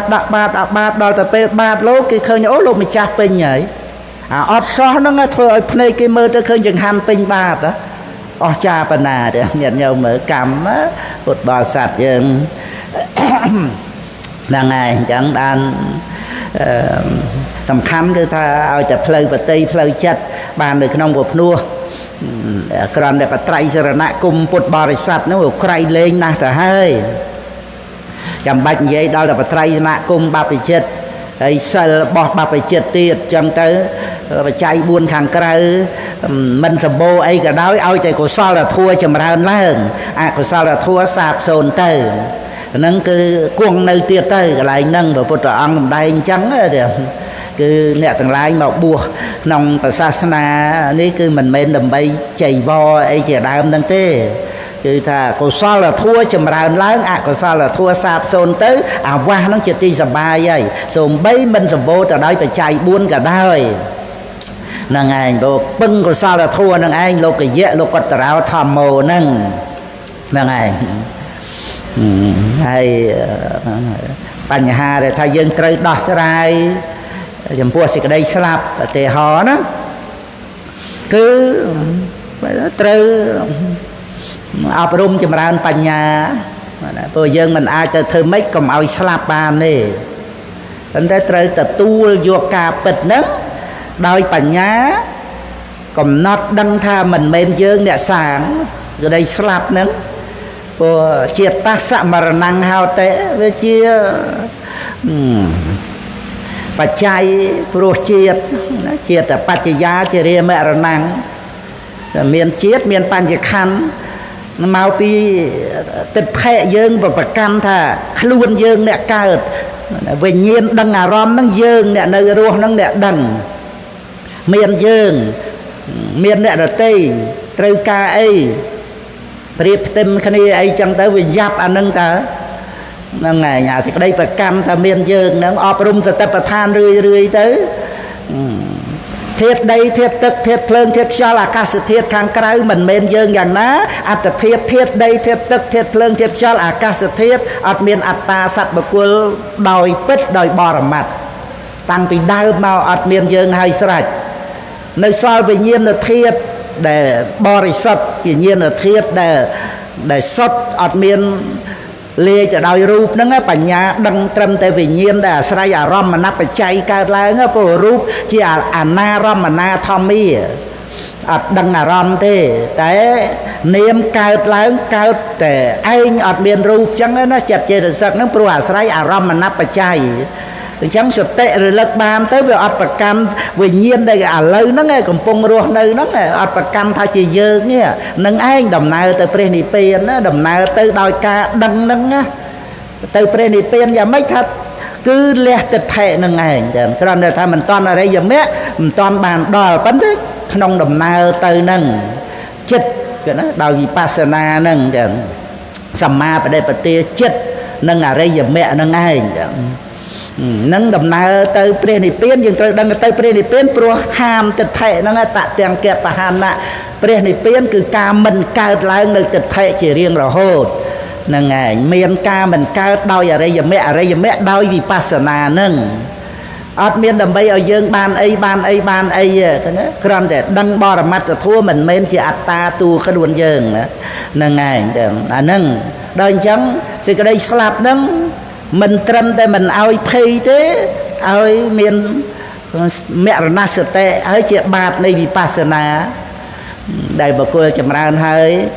រមែងមានផលច្រើនមានអានិសង្សច្រើនឈោមមុខទៅរកព្រះនិព្វានមានព្រះនិព្វានជាបរិយោសានដោយមរណសញ្ញាក្នុងបៃដកលេខ47សញ្ញា7ប្រការមានមរណសញ្ញានឹងមួយផងពុទ្ធអង្គសម្ដែងមើលនរណាក៏ខ្លាចស្លាប់ទម្លត់គំរាមកំហែងគ្នាទៅពីរឿងស្លាប់ហ្នឹងព្រោះដឹងចំណុចខ្សោយខ្លាចស្លាប់ហ្នឹងឯងប៉ុន្តែសេចក្តីស្លាប់ជាអារម្មណ៍នៃមរណសតិជាបាតនៃវិបស្សនាឲ្យសម្រេចមគ្គផលមិនត្រឹមតែអត់ភ័យទេណាឲ្យបដិសន្ធិថាឧបចារសមាធិទៀតឲ្យបដិសន្ធិចិត្តគ្នានឹងឋានព្រំទៀតអប់រំចម្រើនរឿយមរណសតិហ្នឹងហ្នឹងឯងហើយអានឹងបញ្ហាស្លាប់ធំណាស់ហើយហ្នឹងបើយើងព្រមអស់ប្រាក់រាប់លានណាដើម្បីថាឲ្យបានជីវិតណាកាលមុនយើងចេះតែចំណាយពេលវេលារត់ទ្របរស់អីចឹងទៅដល់ទៅពេលពិនិត្យសុខភាពទៅវាមានជំងឺឈឺធ្ងន់ទៅត្រូវត្រឡប់ចំណាយទ្រព្យសម្បត្តិប្រមាណក៏ព្រមដែរដើម្បីទិញពេលវេលាប៉ុន្តែពេលវេលាដែលអស់ទៅហើយហ្នឹងវាអត់បានទៅកើប្រមូលអីមកវិញទេមានប្រាក់មានអំណាចអីប៉ុណ្ណាក៏ដោយវាអាចថាជំងឺហ្នឹងក្រំតែពជាពេលប្រហែលខែអីចឹងទៅវាមានប្រាក់ណាស់ហ្នឹងមិនអាចថាបានរស់វែងឆ្ងាយអីទៅទៀតក្រិនថ្លើមទៅមហារាជខួរក្បាលទៅមហារាជពោះវៀនធំអីហ្នឹងហើយអញ្ចឹងអានេះគ្រាន់តែលើកឲ្យឃើញថាយើងព្រមអស់ប្រាក់ដើម្បីយើងបានពេលវេលាគឺការរស់នេះតើតែពេលយើងឈឺដឹងខ្លួនថាត្រូវស្លាប់ណាបានដឹងអូជីវិតនឹងមានតម្លៃយើងត្រូវការណាស់ឥឡូវនេះយើងដឹងទៅហើយទៅហ្នឹងហើយកុំព្រោះតែប្រាក់ហើយត្រូវលះបង់ពេលវេលាមួយថ្ងៃដើម្បីតែប្រាក់ហ្នឹងណាហ្នឹងហើយបើយើងត្រូវដឹងថាជីវិតយើងនេះណាមិនមែនដូចជីវិតសត្វគោក្របីអីទេជីវិតមនុស្សបដិសន្ធិដោយផលបុណ្យណាហើយយើងបានកើតជួបនឹងពុទ្ធសាសនាទៀតណាអាចប្រើប្រាស់ជីវិតនឹងសន្សំបុណ្យសម្រាប់លោកុត្តរធម៌បានមានតម្លៃក្រៃលែងណាមិនឲ្យតែមានជីវិតតម្លៃដូចគ្នាទេណាមិនដូចគ្នាទេកុសលវិបាកបដិសន្ធិមានតម្លៃណាស់អាចដូរយកលោកុត្តរធម៌បានប៉ុន្តែត្រូវអាស្រ័យក្តីប្រឹងប្រែងជាយាមវានៅលើយើងសាងណាដោយសេចក្តីមិនប្រមាទប្រើប្រាស់ឲ្យល្អមិនមែនឲ្យតែមានជីវិតនឹងមកសិតតែបានល្អទៅទេដូចប្រាក់អញ្ចឹងបើយើងយកមកធ្វើបុណ្យមានអីល្អទៅអីចុះបើអញមានប្រាក់ច្រើនណាស់ចំណាយចាយវាយកាមេសុមិច្ឆាចារៈពេញទឹកពេញដីហ្នឹងហើយគ្រោះថ្នាក់ដោយសារប្រាក់ហ្នឹងហើយសវឹងនឹងអ្វីក្នុងโลกហ្នឹងវាមានទាំងអានិសង្សទាំងអាទិនវៈជាទោសតែកាលណាយើងប្រមាទទៅគឺធ្ងន់ដោយអំណាចនៃបាបកម្មហ្នឹងដូច្នេះប្រាក់ហ្នឹងហើយ វាជាអាវុធមុខពីរទោះបីតែយើងចំណាយចាយវាធ្វើបន់ធ្វើទានអីហ្នឹងក៏ដោយតែវានៅតែជាអាវុធមុខពីរអញ្ចឹងដោយសារយើងចំណាយពេលវេលាច្រើនណាស់ដើម្បីទៅរកប្រាក់ហ្នឹងចំណាយពេលហ្នឹងគេណាយើងអត់មានបានរៀនបត្រៃបីដកអីហើយជួបវិបត្តិអីផ្សេងទៀតក្នុងចូលៈទុក្ខខណ្ឌសោតមហាទុក្ខខណ្ឌសោតមជ្ឈិមនិកាយមូលបណ្ណាសកៈហ្នឹងព្រះអង្គសម្ដែងអំពីកាមទាំងឡាយហ្នឹងមានទុក្ខទោសច្រើនដោយសារតែរឿងដែលថាទៅរស់ទ្រព្យសម្បត្តិហ្នឹងមានសេចក្តីទុក្ខលំបាករហូតដល់ទៅ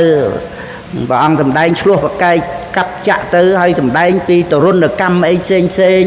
ដោយសារតែទ្រព្យសម្បត្តិហ្នឹងទៅប្រព្រឹត្តចោរកម្មអីឬក៏ថាចិញ្ចឹមជីវិតខុសអីណានៃអីហ្នឹង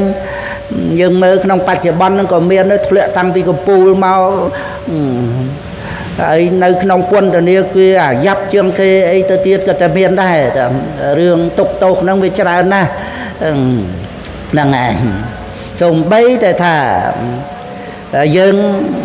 មានប្រកាសធ្វើបន់ធ្វើទានហ្នឹងក៏នៅតែអាវុធមុខពីរព្រោះយើងត្រូវប្រើប្រាស់ពេលវេលាដើម្បីរកប្រាក់ហ្នឹងត្រូវចំណាយពេលទៅច្រើនណាហ្នឹងឯងហើយយើងខានដើម្បីសិក្សាពធឲ្យមានបញ្ញាហ្នឹងឯងអាហ្នឹងយើងប្រយ័ត្នប្រយែងផងហើយចុះបើមិនប្រយ័ត្នទៅទៀតរហូតដល់ទៅ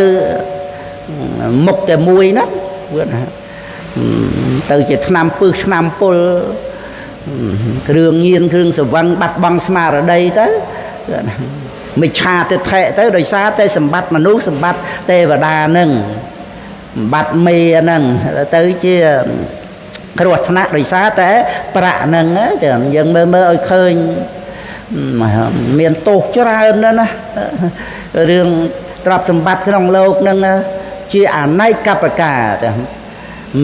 គេណាមាសប្រាក់ហ្នឹងដែលយើងតែងតែអបអរសាទរហ្នឹងហ្នឹងឯងអាហ្នឹងយើងនិយាយមកនៅក្នុងរឿង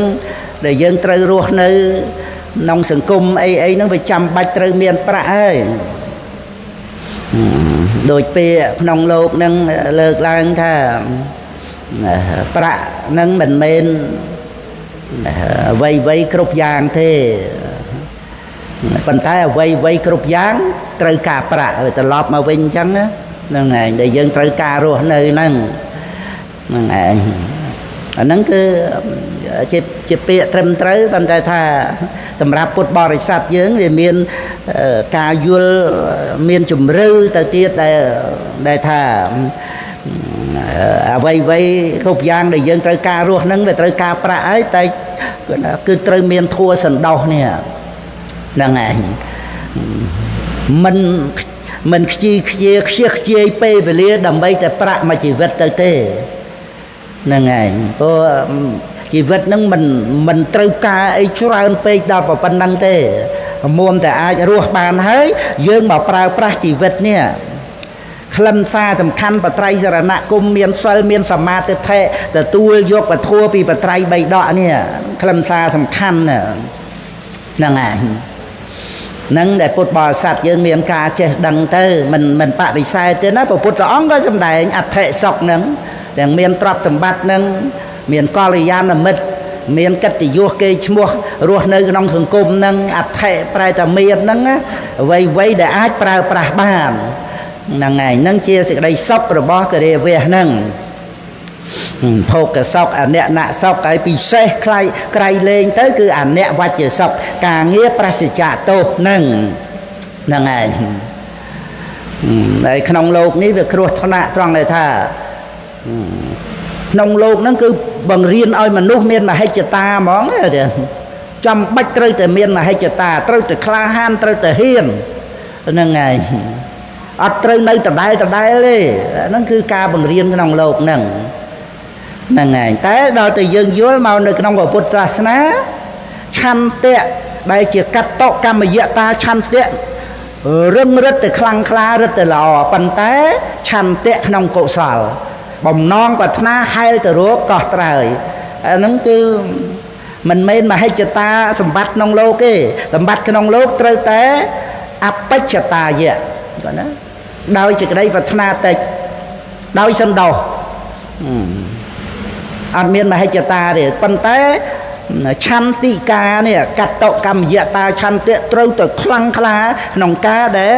ពុះពេឧបសគ្គហែលទៅរកត្រើយនេះមិនចោលទេឆន្ទៈបំណងប្រាថ្នាប៉ុន្តែមិនមែនរឿងមហិច្ឆតាអ្វីក្នុងលោកនឹងទេពុទ្ធបរិស័ទយើងឃើញខ្លឹមសារនៃជីវិតសំខាន់ត្រង់គុណធម៌នឹងឯងចឹងបានសរុបមកសម្រាប់កូនចៅចាប់សេចក្តីយកពិចារណាទៅថាពេលវេលានេះគឺមានតម្លៃណាពិតមែនតែបន្តិចបន្តួចតែតូចដូចក្របពេជ្រមែនណាប៉ិនមេដៃថ្លៃប៉ុណ្ណា1លាន2លានដុល្លាររឹតតែធំរឹតតែថ្លៃគុណច្រើនដងទៀតហ្នឹងហើយអញ្ចឹងមើលយើងប្រៀបទៅនឹងភ្នំតែប៉ិនមេដៃហើយនឹងភ្នំប៉ិនភ្នំតែពេជ្រថ្លៃជាងភ្នំទាំងមូលហ្នឹងហើយថ្មភ្នំហ្នឹងច្រើនប៉ុណ្ណាអាហ្នឹងក្រឹកក្នុងន័យប្រៀបថាពេលវេលាយើងនេះមានតម្លៃព្រោះពេលវេលាមានបត្រៃសរណគមហ្នឹងហើយមិនមែនពេលវេលាអត់បត្រៃណគមទេហើយមានសិលទៀតមានសមាធិទៀតហ្នឹងយើងត្រូវសុខសប្បាយជាមួយនឹងសម្បត្តិដែលយើងមានហ្នឹងហើយអភិវឌ្ឍបត្រៃណគមគឺសទ្ធានិងបញ្ញាហ្នឹងឲ្យទៅជាលោកុត្តរធម៌ណាលោកុត្តរសរណគមជាមួយគ្នានឹងអរិយមគ្គហ្នឹងឯងចឹងណាហើយមានចំនួនតែចំនួននេះខ្ញុំបាទហ្នឹងហើយពុទ្ធបរិស័ទសូមសួរគ្រូ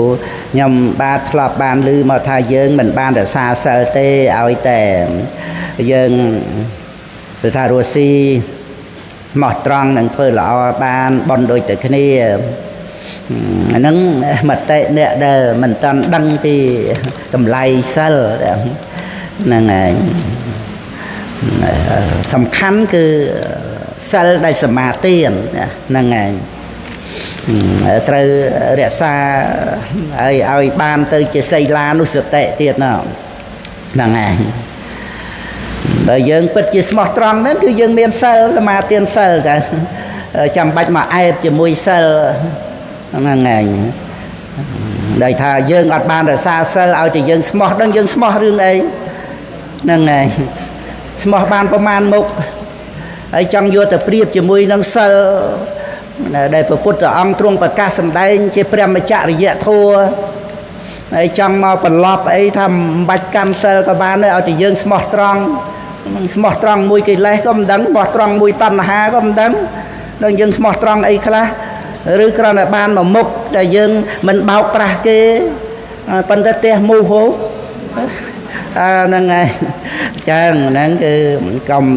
កំចង់កិច្ចកំចង់ដោះសារទាំងព្រះពុទ្ធអង្គសម្ដែងមកហើយផ្លូវហ្នឹងហើយកុំចង់បង្វែរបង្វៀងកុំចង់ប្រឆិតប្រឈៀងកុំចង់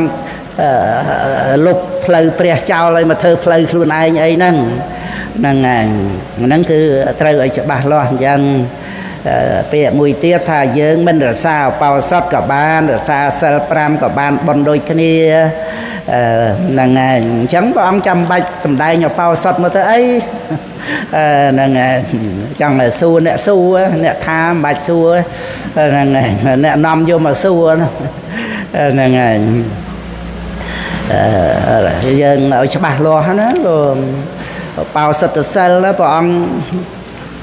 យាងទៅសម្ដែងព្រះអភិធម្មនៅឋានតាវតឹង3ខែព្រះមហាមុគលានទទួលសួរព្រះអង្គយាងមកពេលណានៅកន្លែងណាព្រះអង្គត្រាស់ថាតថាគតចុះនៅដែនសង្កសៈក្នុងពាក្យកដាលខែអាសោចហ្នឹងឲ្យឧបាសកបាសិកាសមាទានឧបោសថសិលទាំងអស់គ្នាទទួលព្រះអង្គហ្នឹងហើយឃើញទេព្រះអង្គយកបតីទុកដាក់នឹងឧបោសថណាក្រៃលែងបណ្ណាព្រះអង្គផ្ដាំតាំងពីមុនព្រះអង្គយាងមកតាមព្រះមហាមោគលានសំខាន់ណាស់បោសថ ហ្នឹងហើយយើងរក្សាអបោសុតនឹងមែនតែយើងដឹងគុណតម្លៃនៃអបោសុតអត់អស់ទេយើងដឹងតាមកម្រិតនៃបញ្ញាតែព្រះពុទ្ធអង្គជ្រាបប៉ុណ្ណាយើងទៅធ្វើម៉េចដឹងដោយតែព្រះអង្គបានដឹងដោយតែព្រះអង្គម្ដែងថាបើអ្នកទាំងឡាយដឹងពីប្រយោជន៍នៃការឲ្យទានដោយតែតថាគតបានដឹងអ្នកទាំងឡាយមិនបរិភោគមុនការឲ្យទានទេហ្នឹងឯងប្រយោជន៍នៃការឲ្យទានហើយមួយទៀតភរិយាក្តីស្វាមីក្តីបានរក្សាសិល5ឬឧបោសថតែមានមាត់តូចមាត់ធំខ្លះតាមភាសាកុហកតើភរិយាឬស្វាមីនោះ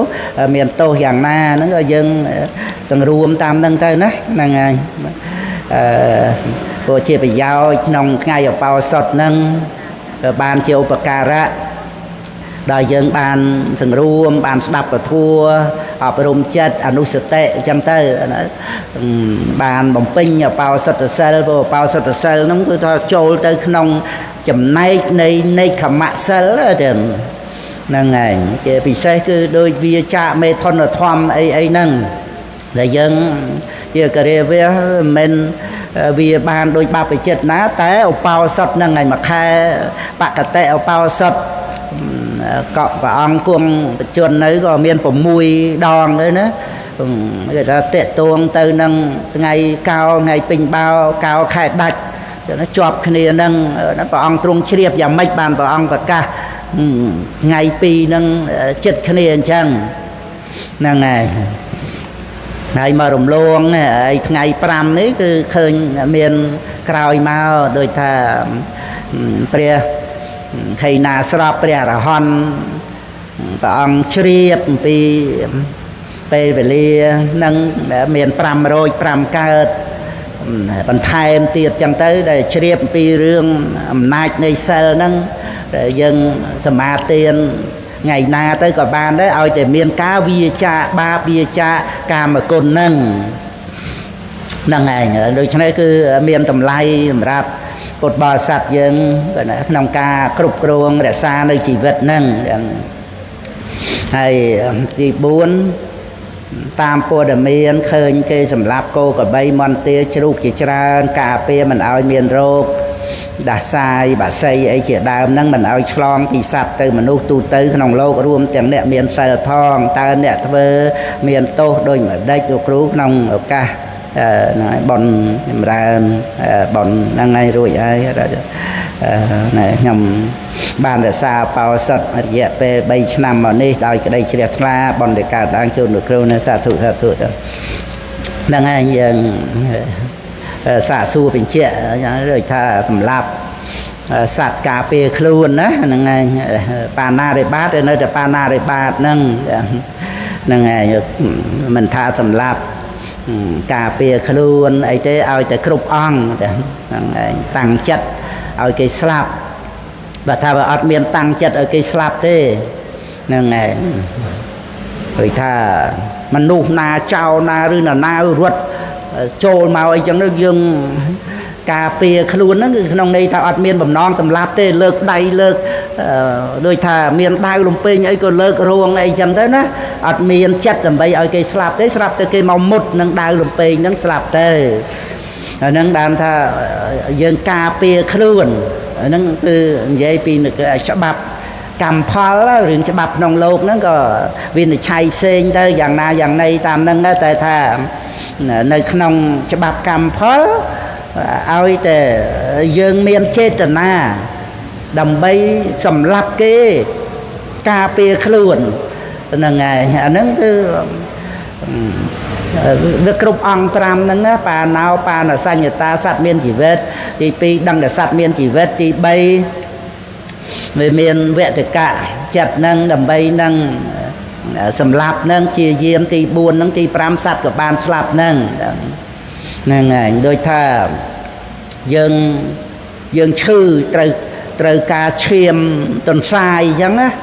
ហ្នឹងហើយដើម្បីឲ្យយើងរស់ហើយយើងរស់ហ្នឹងយើងបំរើភិក្ខុសង្ឃយើងរស់បំរើព្រះសម្មាសម្ពុទ្ធ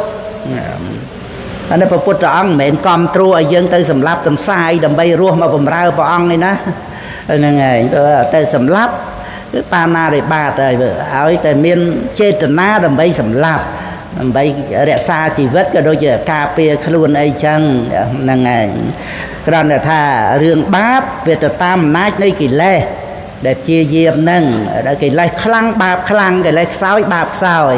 វិនិច្ឆ័យទៅតាមកិលេសហ្នឹងទៅទៀតហ្នឹងឯងសត្វតូចសត្វធំហ្នឹងទៅទៀតសត្វមានគុណធម៌អត់គុណធម៌មនុស្សមានសិលអត់សិលអីហ្នឹងទៅទៀតរហូតដល់ទៅអនន្តរិយកម្មទៅទៀតទៅហ្នឹងឯងបាបហ្នឹងវាមានតូចមានធំមានតិចមានច្រើនមានខ្លាំងរហូតអនន្តរិយកម្មហ្នឹងឯងអាហ្នឹងវាខុសគ្នាទៅតាមអំណាចនៃកិលេសហើយនឹងទៅតាមអំណាចនៃជីវិតសត្វនោះហ្នឹងឯងវាទៅតាមនឹងទៀតចឹងនេះហើយខ្ញុំបាទឈ្មោះឡំលន់ជាពុទ្ធបរិស័ទចំណុះជើងវត្តមានសំណួរក្នុងអរិយសច្ចៈទាំង4តើមួយណាជាកុសលណាមួយជាអកុសលណាមួយជាអព្យាក្រឹតប៉ុន្តែអរិយសច្ចៈទាំង4ហ្នឹងយើងរៀនទៅបានយើងច្បាស់លាស់រៀនមេរៀនព្រះអភិធម្មណាហ្នឹងហើយចៅឈ្មោះរៀនទៅអ្នកគ្រូអភិធម្មអីលោកម្ចាស់អីបង្រៀននៅវត្តព្រះមហាគុណកតអីក៏មានហ្នឹងហើយវត្តណាវត្តណាអីហ្នឹងតែមានលោកម្ចាស់ខ្លាចឆ្លះទៅលោកបង្ហាត់បង្រៀនបដើទៅលោកបានចេះច្រើនទៅទៀតចាំទៅហ្នឹងទៅជាក្បួនរបស់គ្រូហ្នឹងអញ្ចឹងរៀនខ្លួនឯងផងបង្រៀនកូនសិស្សផងអញ្ចឹងណាបានចម្រើនយ៉ាងហ្នឹងអរិយសច្ចៈ4ហ្នឹងអញ្ចឹងយើងមើលសច្ចៈណាមួយជាអកុសលសត្វហ្នឹងឯងគឺសមុទយសច្ចណានឹងតណ្ហាជាអកុសលសត្វប្រាប់អញ្ចឹងទៅច្បាស់ហើយណាអាហ្នឹងឯងយើងសួរងេមងាមមកដល់តែយើងស្ដាប់អញ្ចឹងទៅកើតការយល់ដឹងបានបញ្ញាបៃតេតាមកជាសបាយចិត្តដូចជាអ្នកខ្វៀលគោដឹងតែគោបានផឹកទឹកអញ្ចឹងហ្នឹងព្រះពុទ្ធអង្គម្ដែងមហាគោបាលសោតហ្នឹងឯងហើយសច្ចៈណាជាកុសលសត្វគឺមគ្គសច្ចណាលោកតរៈកុសលណាកុសលសត្វសច្ចៈណាជាអព្យាក្រឹតសត្វគឺនិរោធសច្ចព្រះនិព្វានជាអព្យាក្រឹត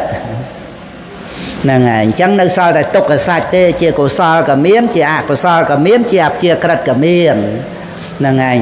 ដែលជាលោកយៈហ្នឹងហើយទុក្ខសច្ចហ្នឹងគឺចិត្តចេតសិករូបដែលជាលោកយៈហ្នឹងហើយវាតណ្ហាដែលជាលោកយៈដែរតែតណ្ហាហ្នឹងវាជាសមុទយសច្ចៈអញ្ចឹងចេតសិកនៅសល់តែ51ទេហ្នឹងហើយវាលោភៈចេតសិកមួយចាញ់ហើយជាទុក្ខសមុទយៈហ្នឹងឲ្យយើងដឹងអង្គធัวទុក្ខសច្ចនេះច្រើនជាងគេបាទសមុទយៈអកុសលសត្វហើយមគ្គសច្ចកុសលសត្វអង្គធัวតិចចឹងយើងងាយស្ដាប់ងាយយល់និរោធព្រះនិព្វានជាអព្យាក្រឹតតែទុក្ខនេះយើងត្រូវដឹងអង្គធัวទុក្ខសច្ចហ្នឹងឯងរូបដែលជាប់ដោយឥន្ទ្រីជាទុក្ខសច្ចហ្នឹងឯងជាប់ដោយជីវិតឥន្ទ្រីហ្នឹងឯងហ្នឹងបានជាទុក្ខអរិយសច្ចៈអាស្រ័យតណ្ហាអាស្រ័យកម្មនាំឲ្យកើតឡើងបានជាទុក្ខអរិយសច្ចៈដើមឈើព្រៃភ្នំទន្លេសមុទ្រអីទាំងអស់ហ្នឹងគ្រាន់តែមិនទៀងជាទុក្ខតែអត់មានជាទុក្ខសច្ចទេហ្នឹងហើយអញ្ចឹងគឺអង្គធัวដែលជាទុក្ខសច្ចៈសរុបសិនមកថាលោកយៈទាំងអស់ហ្នឹងហើយប៉ុន្តែវាត្រូវវាណាលោកយៈហ្នឹងបើវាមានវាហ្នឹងហើយវាលោភៈចេតសិកមួយចេញទៅហ្នឹងហើយអញ្ចឹងគឺលោកយៈចិត្តណាលោកយៈចិត្តហ្នឹងវាលោកតរៈទៅណានៅសល់លោកយៈចិត្ត81ហ្នឹងហើយហ្នឹងចេតសិកសម្បយុទ្ធ51ណាវាលោភៈចេញហើយនឹងរូបដែលជាប់ទៅដោយឥន្ទ្រីហ្នឹងហើយរូបក្នុងមនុស្សសត្វហ្នឹងណារូបទាំងអស់ហ្នឹងទាំង28ហ្នឹងហ្នឹងហើយដែលអាស្រ័យវាមានជីវិតឥន្ទ្រីប្រព្រឹត្តទៅហ្នឹងមិន men vô chấm puaแต่កម្មមច្ចរូបទេហ្នឹងឯងជាទុក្ខសាច់ហ្នឹងវាត្រូវជាប់ទៅតាមដំណើរជីវិតណាមានកម្មមានចិត្តមានអតោមានអាហារហ្នឹងជាឧបាទិនកៈសង្ខារដែលប្រព្រឹត្តទៅអាស្រ័យកម្មកិលេសដំណើរជីវិតប្រព្រឹត្តទៅក្នុងភព3ហ្នឹងណាហ្នឹងឯងហ្នឹងគឺជាទុក្ខអរិយសច្ចៈហ្នឹងឯងហ្នឹងហើយនេះទៀតណាសូមលោកគ្រូជួយបញ្យល់ត្រង់នេះសេចក្តីថាកាយានុបស្សនាតែប្រឋានកាយានុបស្សនាសតិសម្បយុទ្ធដោយវិបស្សនារបស់បុគ្គលដែលកំណត់កាយមកតាំងអំពីដើមឈ្មោះថាកាយានុបស្សនាដែរឬទេក៏ណាចាំបាច់ត្រូវមានសតិប្បដ្ឋាននឹងឯងបានមានកាយានុបស្សនាទាំងសតិយាអារម្មណ៍ណੰបរិក្ខហេត្វាណាត្រូវកំណត់អារម្មណ៍ដោយសតិនឹងឯងបានមានកាយានុបស្សនាតបដ្ឋាននឹងឯងអញ្ចឹងគឺក្នុងការចម្រើនកាយានុបស្សនាតបដ្ឋានទៅអប់រំចម្រើនសតិគ្រាន់តែថាកាយានុបស្សនាជាឈ្មោះនៃវិបស្សនាដែលមានសតិនឹងនាំមុខហ្នឹងឯងសតិហ្នឹងដូចគ្រាប់ពូជអញ្ចឹងសម្រាប់ឲ្យដុសដើមគឺវិបស្សនាមកអញ្ចឹងណាអត់មានពូជសតិថ្នាក់សតិប្បដ្ឋានហ្នឹងគឺអត់មានវិបស្សនាទេហ្នឹងឯងសមថៈអីហ្នឹងគ្រាន់តែដូចជីអញ្ចឹងទេទៀនអីហ្នឹងដូចទឹកស្រោចទៅសិលដូចផែនដីទៅហ្នឹងឯងជាឧបការៈអីដល់ក្របពូជដុសមកហ្នឹងប៉ុន្តែតលតែមានសតិប្បដ្ឋានបានដុសជាដើមវិបស្សនាទៅបានហ្នឹងឯងហ្នឹងគឺឲ្យពុទ្ធបរិស័ទយើងដាប់ពធัวឲ្យយល់ពីសតិប្បដ្ឋានរហូតដល់ទៅមានបច្ច័យគឺការយល់ហ្នឹងបានសតិរលឹកដឹងបរមត្តធัวទៅបានទៅជាមានកាយានុបស្សនាតបដ្ឋានជាដើមហ្នឹងហ្នឹងហើយវិបស្សនាហ្នឹងឯងមានទៅតាមលំដាប់តាំងពីបរុណវិបស្សនារហូតពលវៈវិបស្សនាហើយសតិគឺនៅតែរលឹករូបធัวនាមធัวតែប៉ុណ្្នឹងឯងចឹងកិច្ចរបស់សតិហ្នឹងគឺរលឹកបរមត្តធัวតែការចេះដឹងឡើងហ្នឹងគឺតួវិបស្សនារហូតដល់ទៅមគ្គញ្ញាណហ្នឹងឯងហើយបន្តមកទៀតហ្នឹង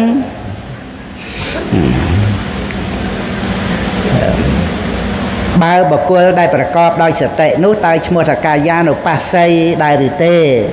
ព្រោះណាហ្នឹងហើយដោយរៀបរាប់មកបាញ់មិញអញ្ចឹងអ្នកចម្រើននៅកាយានុបស្សនានោះតលតែជាអ្នកចម្រើនសតិប្បដ្ឋានតើជាលោកយៈឬក៏លោកតរៈនៅជាលោកយៈហ្នឹងហើយនៅជាលោកយៈសិនណានៅក្នុងការចម្រើនតបដ្ឋានហ្នឹងឯកាយនៈមគ្គភាវនាហ្នឹងណាមគ្គគឺសតិប្បដ្ឋានហ្នឹងដែលលោកយៈមិនមែនលោកតរៈទេតើសតិដែលសម្បយុទ្ធដោយមគ្គនៅក្នុងខណៈនៃមគ្គរបស់បុគ្គលដែលខ្វល់ខ្វាយក្នុងវិបស្សនាហើយសម្រាប់អរិយមគ្គឈ្មោះថាកាយានុបស្សនាតបដ្ឋានដែរឬទេប៉ុណ្ណាឈ្មោះតបដ្ឋានទាំង4ហ្នឹងឯងចឹងព្រោះជាប់ឈ្មោះដោយឧបនិស្សយបច្ច័យមិនមែនជាប់ឈ្មោះដោយអារម្មណ៍ទេព្រោះក្នុងពេលអរិយមគ្គកើតឡើងមានព្រះនិព្វានជាអារម្មណ៍ប៉ុន្តែឈ្មោះកាយានុបស្សនាតបដ្ឋានសតិសម្មាសតិដែលជាលោកតរៈហ្នឹងអង្គមគ្គហ្នឹងសម្មាសតិហ្នឹងគឺសតិប្បដ្ឋាន4មានឈ្មោះតែសតិប្បដ្ឋាន4ព្រោះឧបនិស្សយបច្ច័យឧបនិស្សយបច្ច័យយ៉ាងម៉េចថាចម្រើនសតិប្បដ្ឋាន4នឹងឯងបានសម្មាសតិហ្នឹងជាលោកតរៈហ្នឹងឯងអញ្ចឹងមានឈ្មោះសតិប្បដ្ឋាន4នឹងឯងទៅតាមឧបនិស្សយបច្ច័យពីលោកយៈមកសំបីក្នុងពេលហ្នឹងមានព្រះនិព្វានជាអារម្មណ៍ក៏ដោយហ្នឹងឯងហ្នឹងគឺបានលោកម្ចាស់ព្រះវិខរតនរតោឈៀងសរុនតែបានសាកសួរក្នុងបញ្ហាហ្នឹងប៉ុណ្ណឹងឯងចឹងពេលវេលាច្រើនជិត2ម៉ោងហើយបានបង្និតបង្ហើយវាគ្រប់បាន2ម៉ោងទៅដោយក្តីជ្រះថ្លាសូមអនុមោទនាសាធុទាំងដល់សល់ពេលប្រហែលពីមកគ្រប់ម៉ោង10សល់មួយនាទីទៀតសូមក្រាបថ្វាយបង្គំនមស្ការចំពោះគុណបរតនត្រ័យសូមក្រាបថ្វាយបង្គំនមស្ការលោកម្ចាស់គ្រូព្រះពុទ្ធិកាចារ្យណាខុសទេបញ្ញាបច្ចោតោទាំងឲ្យសេចក្តីគោរពកោតក្រែងសូមក្រាបថ្វាយបង្គំលោកម្ចាស់គ្រូចាយតកាវត្តកល្យានមិត្តជ្រោយមទេសគ កិត្តិគោរពសក្ការៈក្រាបថ្វាយបង្គំនមស្ការព្រះមហាសវណ្ណយារាសវណ្ណយារា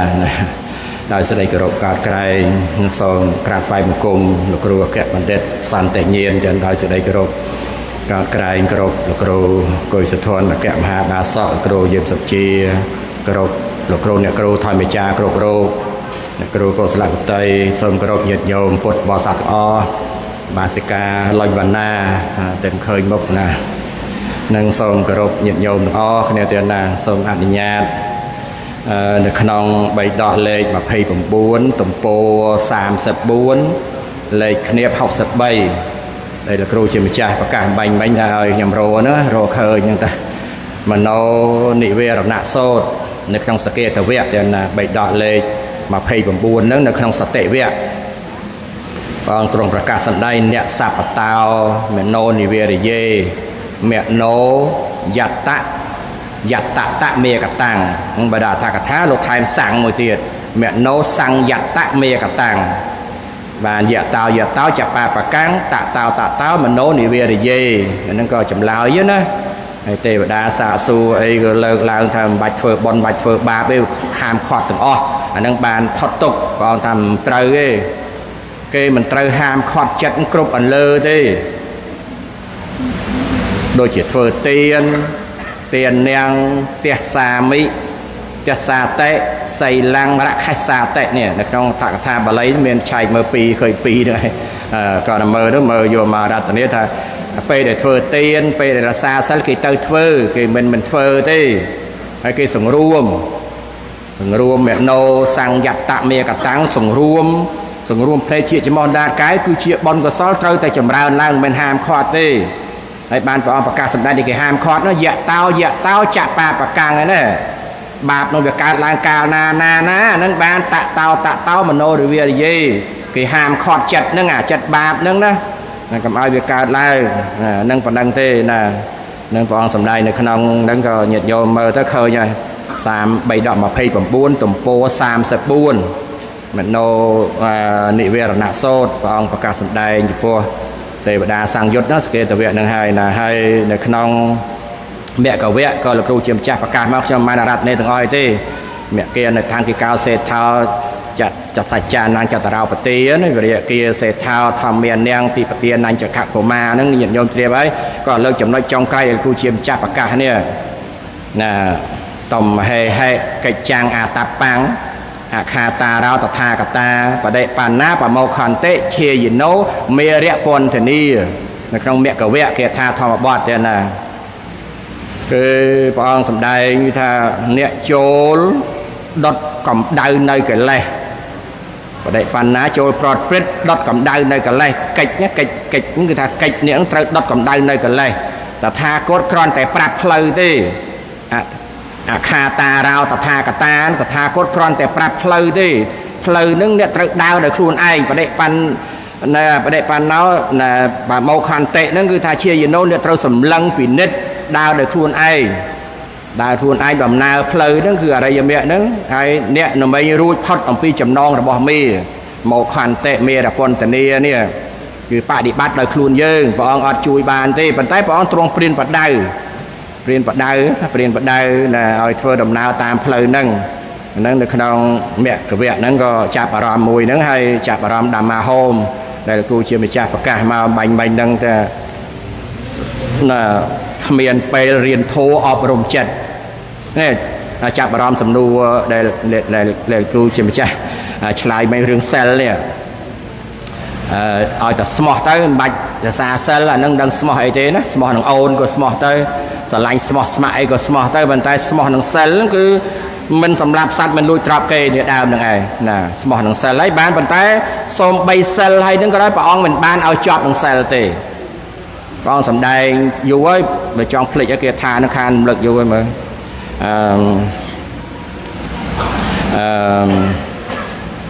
ណា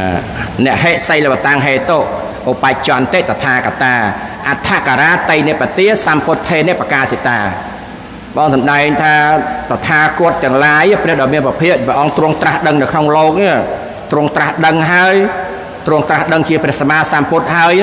មិនមែនឲ្យអ្នកទាំងឡាយត្រឹមតែរក្សាសិលទេនេះញាតិញោមច្បាស់មិនមែនត្រឹមតែឲ្យរក្សាត្រឹមតែសិលទេគឺឲ្យអ្នកទាំងឡាយឃើញសភាវធម៌ទៅតាមសេចក្តីពិតគឺអនិច្ចំទុក្ខំអនត្តា8ម៉ាត់នេះអដ្ឋការាតៃនៃប្រទេសនេះគឺថាចែកជា3បទឲ្យឃើញធัวហ្នឹងមិនទៀងជាទុកជាអនត្តាហ្នឹងបានដំណើរប៉ុន្តែត្រូវតែមានសិលហ្នឹងឯងអត់មានសិលធ្វើមិនឃើញណាវាយសៈទានេអ្នកសីលេអ្នកសញ្ញមេនតមេអ្នកចាថ្ងៃមុនលើលោកម្ចាស់គ្រូពេជ្រសៀបនាមមិនចេះភ្លេចលោកដឹងម្ចាស់គ្រូពេជ្រសៀស្គាល់លោកយូរតាំង20ឆ្នាំជាងហើយណាលេខាដោយមេគុណនៅខេត្តបាត់ដំបងនឹងលោកលើកឡើងដែរថាត្រូវធ្វើទានត្រូវរក្សាសិលត្រូវសង្រួមត្រូវទូលមានខ្លួននឹងឯងដំណើរនៃជីវិតគឺត្រូវទូលមានខ្លួនអញ្ចឹងគឺថាមិនមែនត្រឹមតែរក្សាសិលប៉ុន្តែត្រូវតែរក្សាសិលនឹងឯងប៉ុន្តែគឺថាដំណើរហ្នឹងចាំបាច់និយាយអីដល់អត់សិលហ្នឹងវាជាប់ត្រឹមហ្នឹងហើយអត់សិលហ្នឹងមនុស្សហ្នឹងថាវាអត់មានសម្លៀកអំពាក់ដើរស្រាតអត់សិលដើរស្រាតព្រោះចិត្តហ្នឹងត្រូវការសិលអញ្ចឹងដំណើរហ្នឹងឲ្យលើកដំមាហូមទៅចាប់ហើយណាគឺគ្មានពេលរៀនធម៌អប់រំចិត្តតែមានពេលគិតដោយចិត្តបាបការវិតកៈទៅព្យាបាទវិតកៈទៅវិហិង្សាវិតកៈទៅគិតណូវែងឆ្ងាយពេលមករកអប់រំរៀនធម៌អត់មានពេលទេពេលនិយាយដើមគ្នានោះមានពេលនិយាយដើមគេអីមានសពតែគ្រប់នឹងឯងណាពេលគ្មានពេលរៀនធម៌អប់រំចិត្តតែមានពេលគិតដោយចិត្តបាបគ្មានពេលហាត់ប្រាណថែសុខភាពតែមានពេលដាបឈឺដេកពេទ្យជាឡាហាត់ប្រាណហត់ណាស់ដល់ហត់ទៅគៀងបេះដូងស្លាប់បណ្ដោយណាអានឹងដំណើរហ្នឹងគឺមិនចេះបរិភោគសាច់រស់តែចេះសាងគ្រោះណាទ្រុសបញ្ញខេតគ្មានបុណ្យបៃតិឲ្យចិត្តឆ្អែតតែមានបាបប្រែតក្រហេតុពោះណាយើងអត់មានបៃតិអត់ចេះបរិភោគសច្ចៈរស់អត់ឃើញសច្ចៈតាមសេចក្តីពិតអត់ឃើញទេអញ្ចឹងដំណើរជីវិតហ្នឹងគឺថាដូចប្រែតទាំងរស់អញ្ចឹងហើយមនុស្សសបែតតោណាខ្វះខាតអញ្ចឹងគឺថាដំណើរនៃជីវិតហ្នឹងអត់បានទេទាំងកំណាញ់កាញ់ទ្របជាប់ត្រឹមឈឺណាចាយមើលជំងឺណាឈឺមិនរស់គ្មានពេលពិនិត្យសុខភាពសោះតែពេលតែត្រូវណាតែពេលត្រូវអស់ខ្សោះទាំងប្រាក់អាពេលដែលយើងវាអត់មានពិនិត្យវាខ្សោះអាពេលវាអស់ទៅដោយគ្រូជាម្ចាស់ប្រកាសមកព្រឹកមិញក៏អមសិលមិញអស់ទៅថ្ងៃបុណ្យលោកគ្រូក្រែងហ្នឹងប្រហែលថ្ងៃហ្នឹងក៏ព្រឹកក៏ក្រែងមែនទៅសំបីរីករាយក្នុងបុណ្យឥឡូវអស់ហើយបាត់ឲ្យមានតែការរលឹកឲ្យរីករាយប៉ុណ្ណឹងទេវាមានមโนសចេតនានឹកឲ្យរីករាយទៅអបរាបរៈចេតនាឬក៏បរៈចេតនានឹងនឹកឲ្យរីករាយសប្បាយក្រេប្រមាណក្រេអីគ្រូយ៉ាងម៉េចអីមកនៅអារម្មណ៍នឹងចឹងទៅធัวណាអង្គណាសំដែងអីណាយើងចាប់អារម្មណ៍នឹងទៅគឺថាមានតែការសឹកមានតែការរីករាយនៅក្នុងបុណ្យនឹងអញ្ចឹងក្នុងដំណើរហ្នឹងគឺថាវាអស់មកវិញអីណាអញ្ចឹងអាកំណាញ់កាញ់ទ្របនេះជាប់ត្រឹមឈឺណាថែមើលជំងឺឈឺមិនរស់ណាព្យាបាលព្រានពេពិនិត្យសុខភាពសោះតែព្រោះអស់ណាពេលត្រូវអស់ខ្សោះទាំងប្រាក់ទៀតអស់ទាំងប្រាក់អស់ទាំងអីទៅមើលណានៃនៅអត់បានសុខភាពវាគ្មានពេលដល់ពេលឈឺឯណាអូគ្មានពេលអូរឿងឈឺគ្មានពេលទាំងយប់ទៅពេលទាំងយប់ហ្នឹងឯងណាអញ្ចឹងទៅគឺថាពេលកើតបានពេលកើតបាទជាមនុស្សមានតម្លៃសារណគម3ថ្លៃអនិយណាវេលាណាវេលាថ្លៃដល់អរិយមគ្គមិនមែនស្មើប្រាក់កុំប្រមាថវេលារហូតដល់យើងបានសម្រេចមគ្គផលវេលាហ្នឹងឲ្យធ្វើបានប្រឹងប្រែងទៀតណាមិនមែន1ម៉ោង2ម៉ោងហ្នឹងណាដែលប្រឹងប្រែងសិក្សារៀនសូត្រហ្នឹងទេណាហើយវេលាឲ្យទៀតវេលាជីវិតពិតត្រូវចាយតែកុំចំណាយចាយឲ្យខាតតម្លៃជីវិតស្មើចិត្តស្អាតបុណ្យកុសលឆ្លាតបាទអរិយមគ្គស្មើបញ្ញាយៈបរិសុទ្ធតិទេណាគឺថាចិត្តបរិសុទ្ធដោយសារបុណ្យដែលកុសលញាតិញោមបំពេញបុណ្យកុសលនឹងឯងវេលាជីវិតនឹងឯងវេលាជួយឲ្យយើងបានសាងគ្រប់យ៉ាងខ្ពង់ខ្ពស់ព្រោះវិរិយៈវិរិយទុក្ខមច្ចេតិណារួចស្ដីទុកបានដោយសារព្យាយាមណាដោយវិរិយៈវេលា ក៏ឲ្យយើងគ្រោះថ្នាក់ដូចមានមាសប្រាក់អ៊ីចឹងឯងណាវាមានគ្រោះថ្នាក់មកយើងយកពេលវេលាទៅណាទៅណីទៅលេងបៀទៅលេងប៉ះទៅស្រីស្រាយទៅណាវាវក់វីទៅតាមហ្នឹងទៅណាហ្នឹងវាពេលវេលាហ្នឹងវាឲ្យគ្រោះថ្នាក់ណាដូចមាសប្រាក់អញ្ចឹងយើងមានមាសប្រាក់វាមុខអាវុធមុខពីរដែលគូជាម្ចាស់រស់ស៊ីមកជីវិតមកជីវ៉ាប្រឹងរស់ប្រឹងណាណីណាអ៊ីរ៉ាក់អ៊ីរ៉ង់ហ្នឹងខ្ទេចអស់បាទណាគេផ្លោងមកស្លាប់អស់ហើយមកយើងសង្គ្រាមហ្នឹងអស់វាសំបែងយំស្រែកណាប្រត់កូនប្រត់ចៅប៉ុន្តែបើរស់ស៊ីផងមានសិលផងទៅមានអីប៉ុន្តែវាអត់ប្រឹងប្រោពេកទៅវាអត់តាន់ដល់នេះអញ្ចឹងទៅដំណើរជីវិតហ្នឹងគឺថាយ៉ាប់ហើយណាយកអាចយ៉ាប់ហើយណាអញ្ចឹងទៅគឺថាដំណើរហ្នឹងគឺថាណាបានចូលចុងបញ្ចប់ហើយហើយសាធុជនទាំងឡាយអើយបានជាមនុស្សហើយត្រូវខំស្វែងអត្តទីបាពឹងខ្លួនឯងព្រះពុទ្ធសម្ដែងស្វែងរកខ្លួនអថង្កវេសាយាថៈយ៉ាងវេអត្តានੰកវេសាយាថាតេអេតតេវៈផន្តេអមហាកੰវរាំងយ៉ាងមយ៉ាងអត្តានੰកវេសាយាមាតេព្រះមេភិទ្រង់សម្ដែងជាមួយផតៈវគ្គយបទនៅក្នុងបេដកលេខ6បងសម្ដែងមនាលអ្នកទាំងឡាយស្វែងរកស្រីប្រសើរជាងឬក៏ស្វែងរកខ្លួនឯងលោកម្ចាស់ព្រះសវណ្ណយារាស្វែងរកស្រីប្រសើរឬក៏ស្វែងរកខ្លួនឯងនឹងចម្លើយហើយណាចម្លើយយ៉ាងម៉េចក៏ចម្លើយទៅបានផតៈវគ្គយបទបបពេតព្រះអង្គដូចបានខ្ញុំព្រះអង្គស្វែងរកខ្លួនអញ្ចឹងបានព្រះអង្គសម្ដែងអនុពីកថាទៅប្រកាសសច្ចៈ4ទៅបានសម្ដែងជាព្រះសោតាបានព្រះសក្តិគាមីព្រះអនាគាមីរហូតដល់ចុងក្រោយបានសម្ដែងជាព្រះអរហន្តទាំងអស់អង្គទាំងសូមអនុមោទនាមោតស្សៈភគវតោអរហតោសម្មាសម្ពុទ្ធស្សៈនមោតស្សៈភគវតោអរហតោសម្មាសម្ពុទ្ធស្សៈនមោតស្សៈភគវតោអតោសម្មាសម្ពុទ្ធស្សៈទេតយញ្ចក្មាអេករិជាហរិសវណ្ណោបថវំពភិសោតាំងនមសាមិហរិសវណ្ណងបថវពភិសង្ឃតាវិហរេមុតិវសង្ឃយេព្រាមណាវេតកុសម្បធម្មមេតេមេនមោតេចមង្បាលយន្តនមថពុទ្ធានងនមថពោធយានមោវិមុតតានងនមោវិមុតតយាយមង្តាំងកត្វាមរោចរតេងអេសនាករនិកោនិថោហេតាយសម្បបានិនងពរេត្វាបារមីសម្ភាបន្តោសម្ពោធិមត្តមង្នសញ្ចវញ្ចេនហន្តមេជយមង្គលំចយន្តោពោធិយាមោលេសក្ខានងនន្ទវធនោអេវង្ត្វង្វិជយោហោហិជយសជយមង្គលេបាលង្កេសៃសេបត